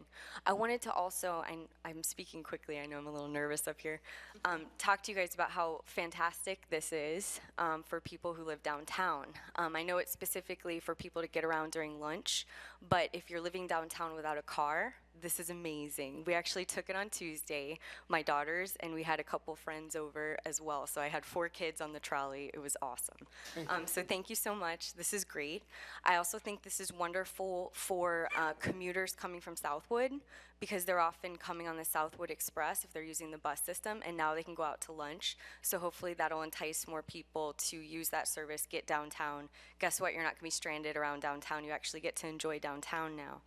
So hopefully maybe we can get a Killarn Express or something like that now that people that work downtown have a way to kind of explore downtown. I wanted to praise Star Metro again for recognizing some of the buses that became less frequent last August, and now they're introducing more frequency to those. On March 4th, they're going to bring in the Park route, which is going to be directly from downtown to Governor Square Mall. And I know that is in response for moving the Evergreen route. It's not going to be coming to the mall anymore. So that's great that they're recognizing that people still need to be able to get to the mall if they're working there, or even just going to shop. So it's not just about getting to your job, it's about getting around town. That's really all I have to say. So thank you again so much. Great. Awesome. All right, this is great. Thank you very much. Any other speakers? That's the last speaker. If we have an advisory committee for Star Metro, I suggest we put this speaker on that. Oh, yeah, advisory absolutely. committee. Oh, my goodness. It's funny, I thought about it, but I don't know how to get there on bus. I think I can bike though. It's downtown. isn't it? No, they're right in City Hall. They meet in City Hall. Ma'am, why don't you speak in the corner to Reese Goad and make sure he has the information and your personal information? Right in the corner there. Thank you. Yeah. Thank you very much. Commissioners, we're now at sharing of ideas. Commissioner Ziffer. Commissioners and Mr. Mayor, if you'll allow me, this is going to take a couple minutes, okay? So bear with me. Bear with an old man. 60. Yeah, I know. Probably about 6 weeks ago, Allison Tant, who we all know, reached out to me to have a conversation.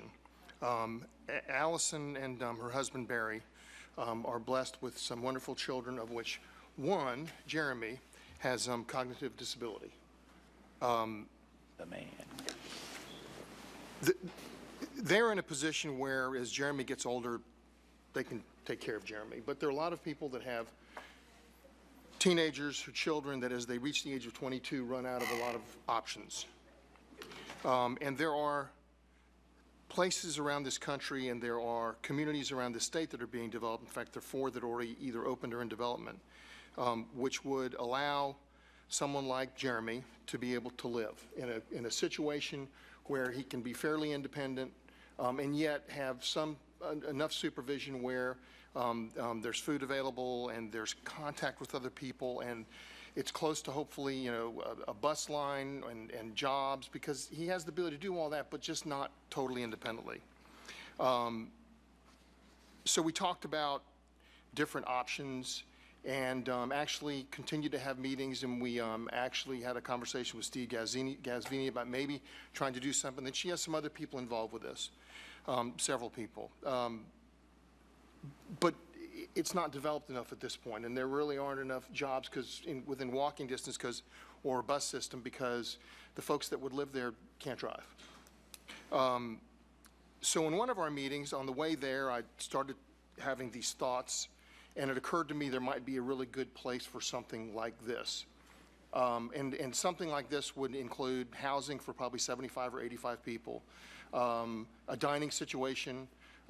They refer to it as some retail, but more than anything, it's an opportunity, maybe like a nail shop or something like that, that provides for vocational training, but also wherever it is, opportunity for income. And it occurred to me while I was driving to the next meeting, which I'll explain. Easter Seal, which is over in Myers Park where the building used to be, Easter Seal was the fundraising arm for not only research but also help to take care of folks with disabilities.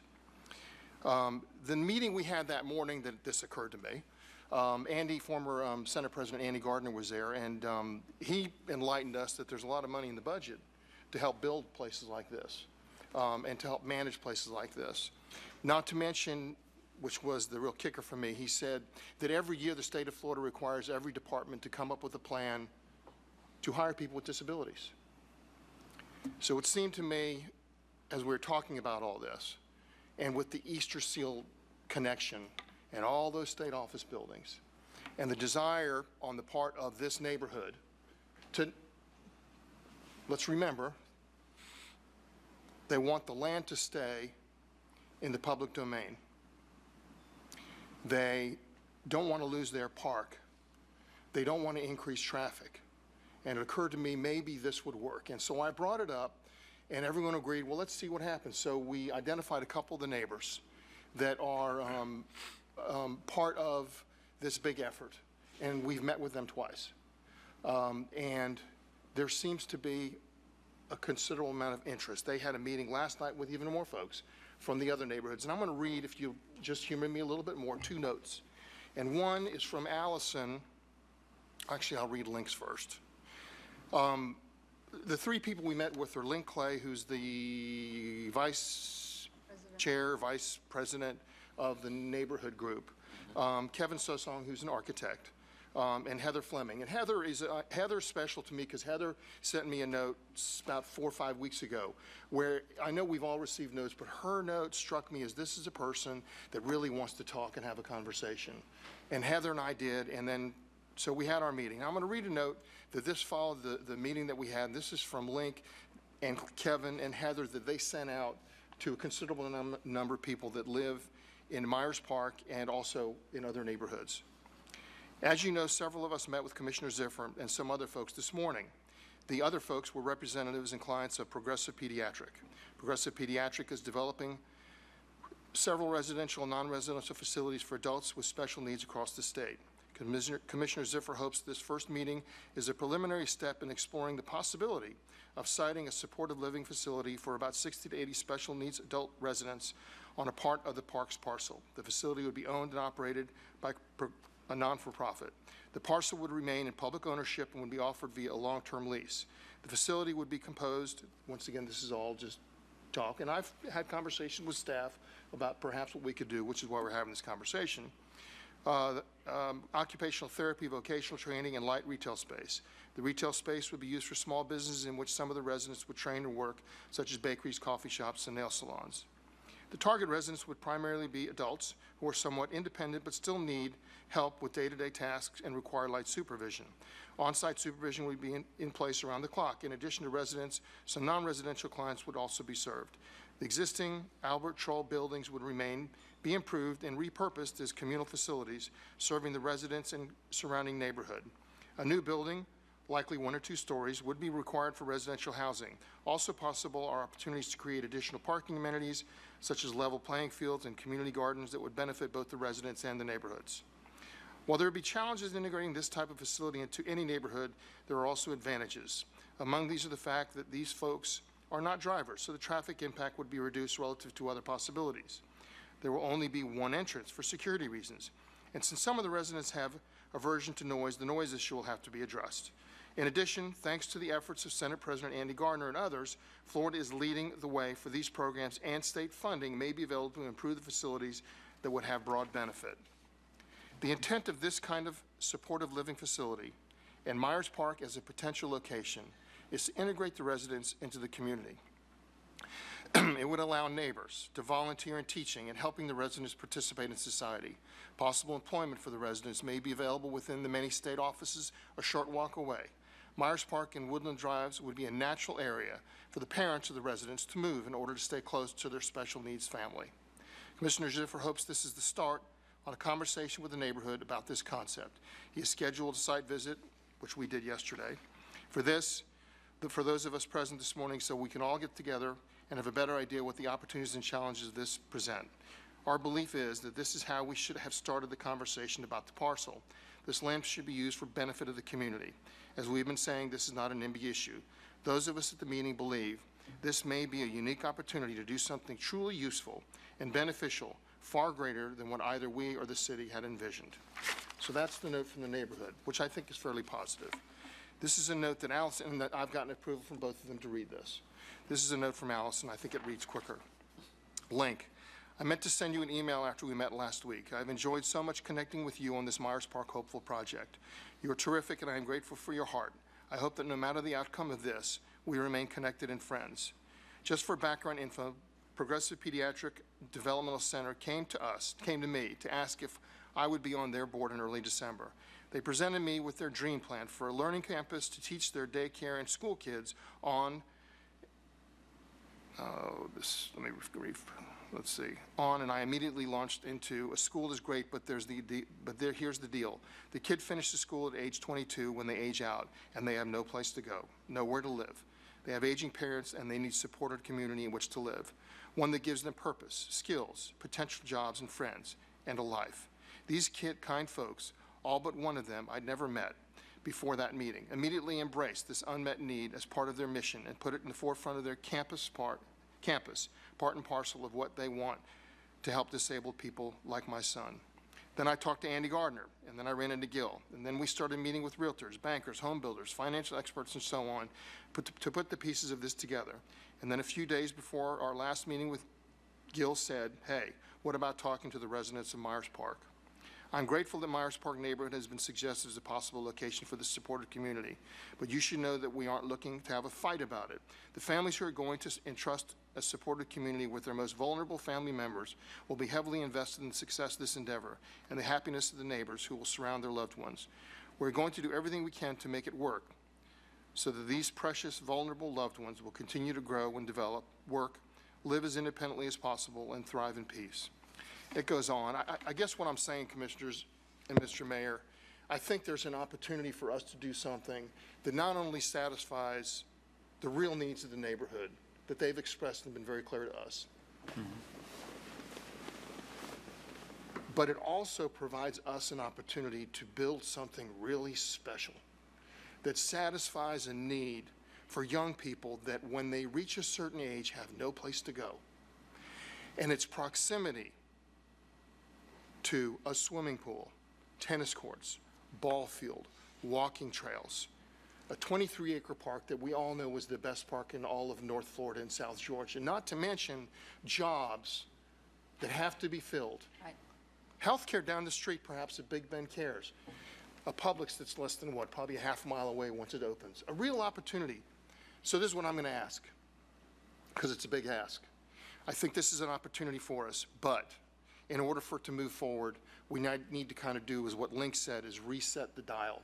And so what I'm going to ask here today is to do two things. Allow this discussion to continue, I'd like to be engaged.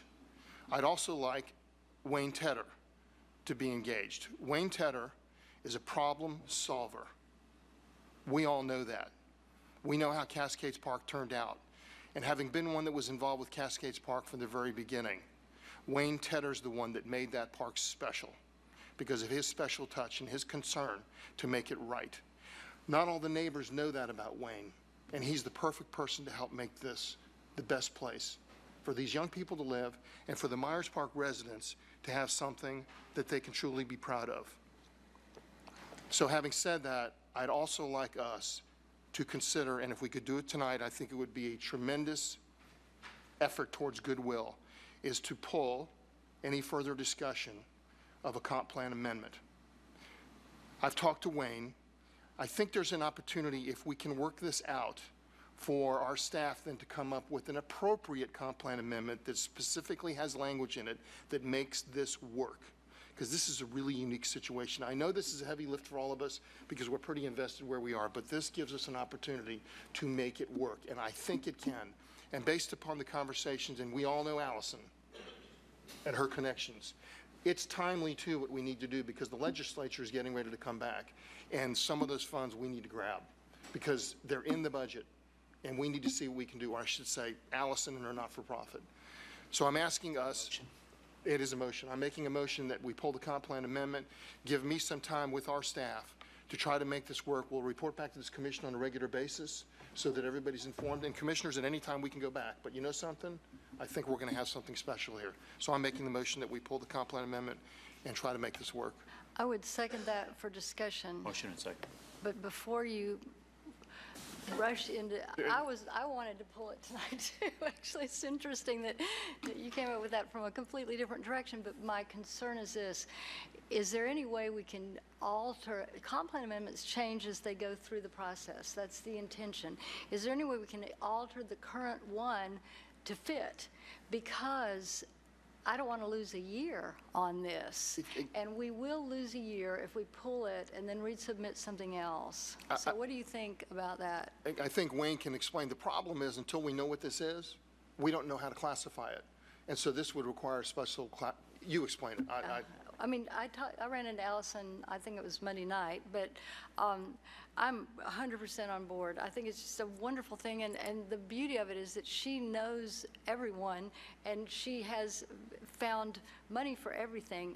The piece I loved the best was that there's money for recreational equipment for disabled people, and we have the ability to actually get some of that in place and set up a disabled-oriented playground that could serve people all over the city. Yes. So even that is better. So, but I hate to lose any time. That's my main question. Commissioners, I think Commissioner Ziffer was absolutely correct in not knowing exactly what this facility will be and become. So we do need some time to figure out what that is. It may take a couple of months of planning for the group that is putting this program together for us to kind of put that scale and intensity. We can do a comp plan amendment out of cycle at any given point in time at your direction. So if time is the issue and we need to move something sooner than later, and everyone has agreed to a concept that we can put together the right way, even if it's a very specialized way of doing it, staff and I will come together and give you a time frame that expedites, if we need to fit the time schedules that make this thing work. And let me say one more thing, which I didn't say, which I think is really important. We're engaged at the beginning, working through with the neighborhood, city staff, this commission at the beginning. And I know that's really important. And I think by us showing this effort of goodwill, that's going to reap huge rewards when it comes to the folks that need to understand that actually we want to do the right thing, and we can do the right thing. And I think with Wayne's help and the neighborhoods, because there are neighborhoods, we can make this right. Bart Gunner's here. I don't know if you want to have him say anything. He's with the folks that are trying to put this together. It's a pretty substantial group of people, and Commissioners, I am so encouraged by what the possibility is. It's a really unique opportunity for us. Thank you for that. Commissioner Richardson. Thank you, Mr. Chairman. Yeah, I talked to Allison also and told her that I conceptually would be in support of this, but certainly want to see the details as we move forward. But Wayne, as you know, that all of this started because there were neighbors in Myers Park that complained about the noise issue from the amphitheater. And so how would this, in your mind, address that issue, or will it? Let me, if I could, because we've had this conversation. Right now, everything's back on the table. I think there is a general understanding, though, from a lot of people that we have made since the whole wall discussion. We have changed the hours of operation for the park. We have committed to putting a new sound system in once is it the fire, something is done in the back. Yeah, right. We're going to be we're making enough changes where from a noise issue, a lot of those issues are going to be resolved. But that'll be part of our discussion, but I think based upon what I've heard from various people, right now the concern is keeping this in the public domain and achieving some of those other purposes I mentioned. This is considerably less impact on the land that was originally discussed, but it's really special. Commissioner Maddox. Thank you. I'm glad to support this. First, on the current controversy, it never ceases to amaze me. It's like a game of telephone. You know, when we were kids, you'd play a game and whisper in one person's ear a statement, and then by the time it got to the end of the room, they would say out loud what the statement was, and it was nothing like the statement in the beginning. So we looked at doing a wall. Then instead of doing the wall, we said, well, what if we put some residential where there's a cell phone tower and some storage tanks? And that morphed into, we were getting rid of Myers Park, which then morphed into, well, we could get rid of Winthrop Park if we got rid of Myers Park, which then morphed into somehow into golf courses in Killarn. And next thing you know, we're all getting emails saying, we're going to develop all the parks, and there's a mystery developer, and it's going to be, you know, it's the end of the world. And of course, that was never the intention whatsoever. I love this idea. I think it's a fantastic idea. I know Jeremy, our family has been very involved with some of these services. I think it's fantastic. And hopefully that's something that can work out. And if it doesn't, we're no worse off. But certainly I want to thank you for the willingness to put the time in to make it happen.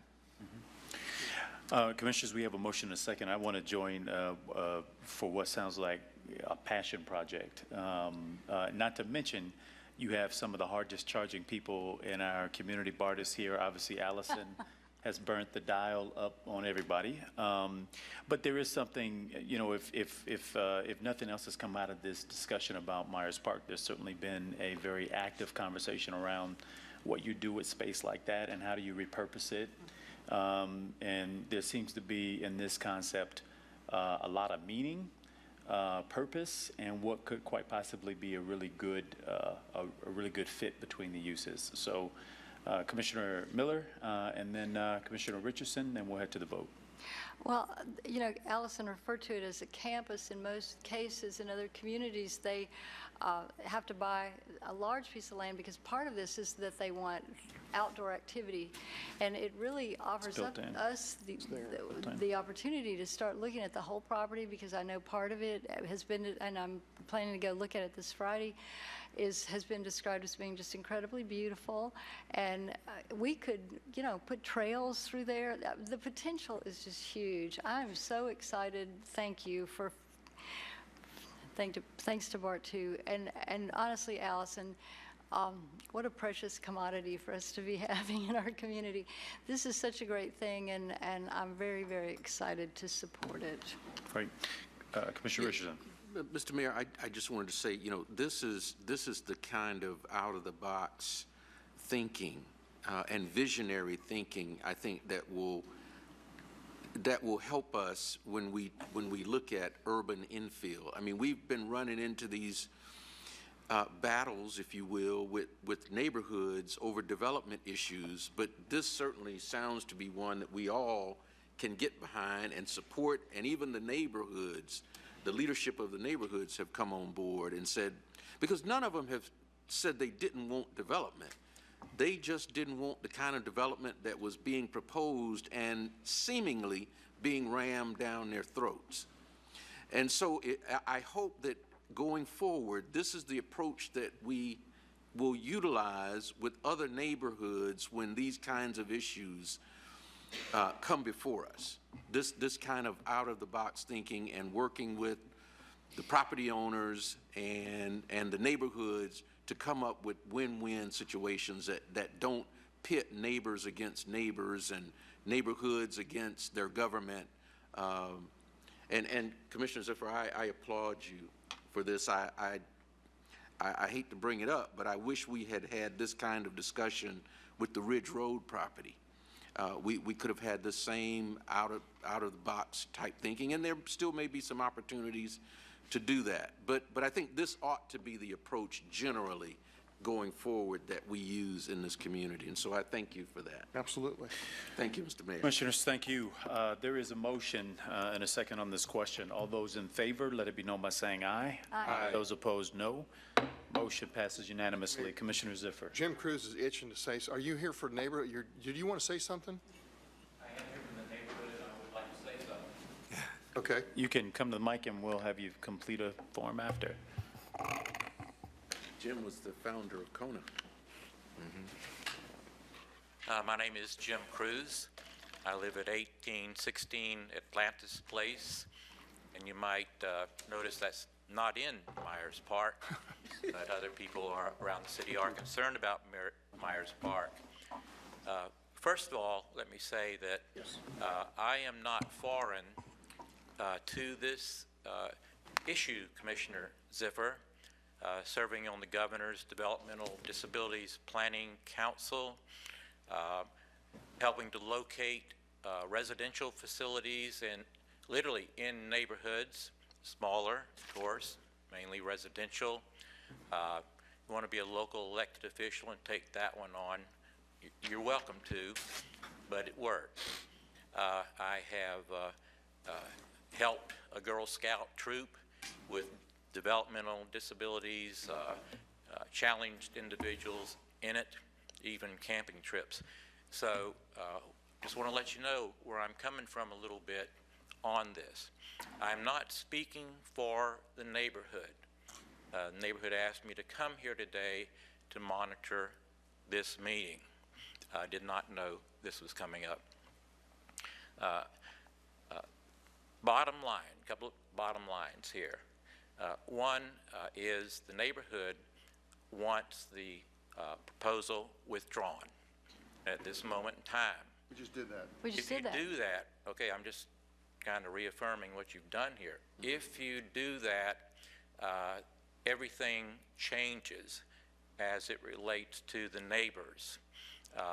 Starting over and doing things that should have been done in the beginning on this proposed plan use amendment and rezoning.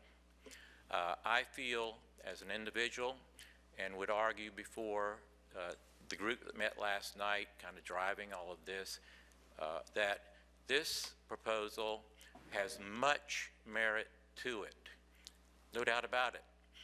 I can see bringing on board many members, many neighbors, many residents of that neighborhood and other neighborhoods.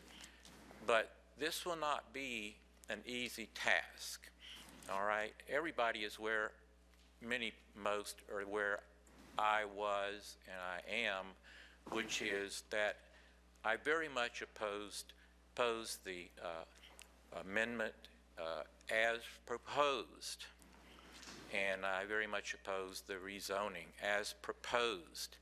And I want to put a little emphasis there on the as proposed. If we go back to look at this new approach, which is amazing, we need to do several things that you've brought up. One, neighborhood needs to be involved from day one in this process. And two, there needs to be a more formal arrangement for the neighborhood and the city to communicate, almost like what you're referring to, small group from the neighborhood, a group from the city, maybe even with a facilitator. And I know the perfect one, former Secretary of Community Affairs, now a land use attorney. There's a way to do this. It's got to be the right way to do it, and that means bringing the neighborhood into it on day one. I won't get into the minutia, not the minutia, strike that word. I will not get into all the little details here. The Truhl building, maintaining perhaps the urban forest that's there, other things. But go for it. Yeah, in my previous life, I mean, I still have my marketing communications company, and Commissioner Miller knows this because at the time, when we were doing the strategic plan for Wilani, I was the consensus builder, facilitator for that project. I know exactly. I'm going to ask this commission to allow me, at this juncture, since we've started this, and at some point there may be another need, but at this juncture, I think they have some confidence, and I think I'm gaining confidence with the neighborhoods to take this further. So I'm going to ask, and I appreciate your comments, but I think we've made, as a commission tonight, a pretty substantial effort when it comes to goodwill by pulling this comp plan amendment. That's pretty substantial, considering how far we've come. And I'm looking forward to having more conversations and pushing it forward. And you and I have talked, and I know we're going to have more conversations.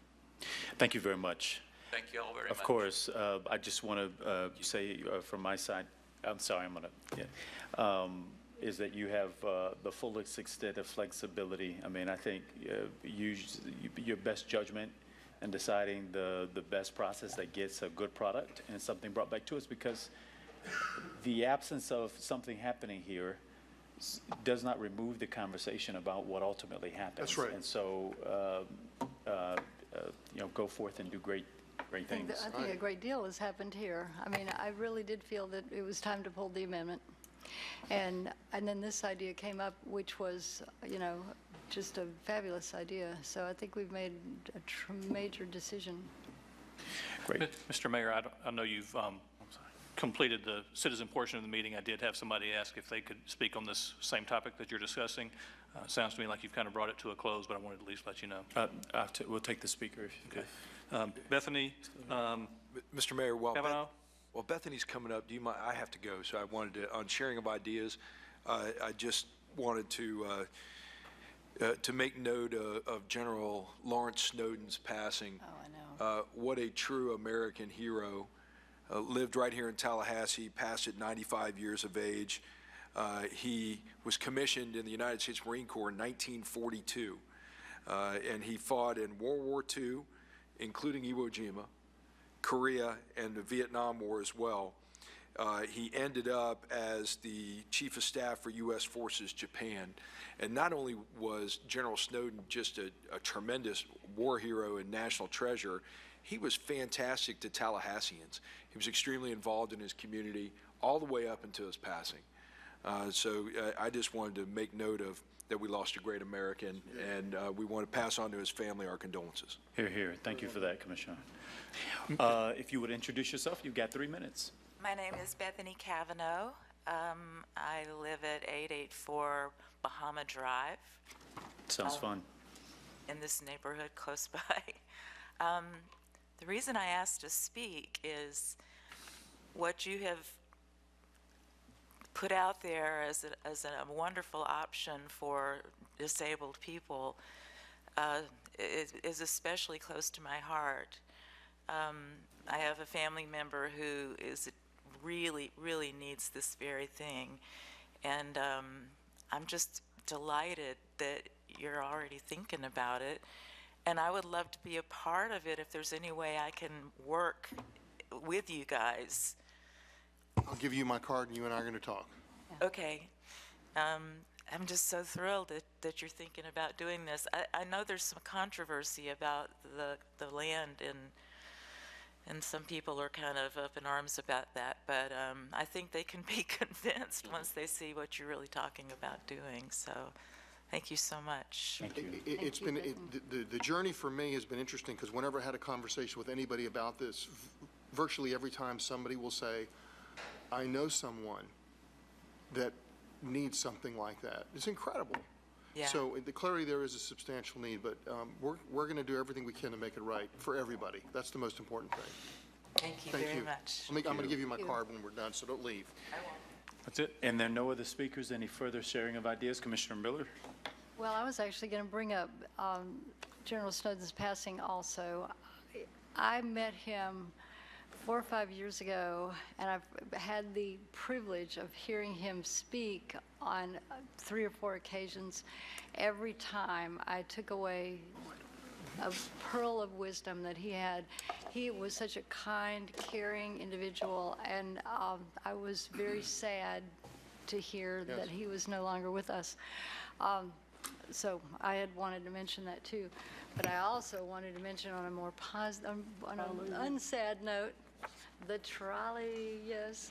I was so pleased when our speaker came up and mentioned the trolley. You know, we kicked this off this week, and right now it's working at lunch period, and then on Friday and Saturday evenings from 4:30 until 1 o'clock in the morning. And already, right out of the, last week, before we ever even kicked it off, I had a father come up to me and say, you have to have it at Cascades Park in the downtown area on Saturday because so many people are here with their kids, and it would be so much fun for folks to ride with their kids. So look for that in the future from me as we go through our budgeting process. It's everything that we had wanted it to be, and the businesses in the area, all 3 business associations were there at our kickoff. Both Midtown, Gaines Street, and College Town were there, and downtown. And I hope that it works out for them and for all of us, but it's a fun thing. I've heard great comments. In fact, while here, I got 2 text messages from people saying how great it was. Oh, good. That's nice. Commissioner, we said it at the opening, obviously, but again, a huge thank you to you for your advocacy, unceasing advocacy on this, but as well as on downtown signage. I think all of this sort of plays together to create more walkable, bikeable, explorable community. So thank you for your We have leadership. the #1 tourist attraction in town right across the street in the form of the Capitol. So many people come to our downtown, and it is our responsibility as their hosts to make sure they have a really good memory of Tallahassee, to counter any negative impressions they might have if they're from the rest of the state. And so this is, I just think it's a good time of the year to be doing it. I had one other thing I wanted to mention, though, before, that was sort of a housekeeping issue: orientation for citizens committees. I've had that brought up to me again, that we don't have, that when people get put on citizens committees, they don't go through any kind of orientation process. So if we could begin to put that in place somehow, I think we'll have more effective citizens. People will know exactly what's expected of them from the beginning, exactly what they can do and what they can't, what their job is and why they're there. And I would ask that you look into that. Treasurer Clerk. Thank you. Yes, we'll work on got a couple of different items we're working on with boards and committees, and we'll add that to the list. Okay, great. Great, thank you. Any additional sharing of ideas? If none, we stand in adjournment. Thank you. Thank you, everybody. Of course. Well done.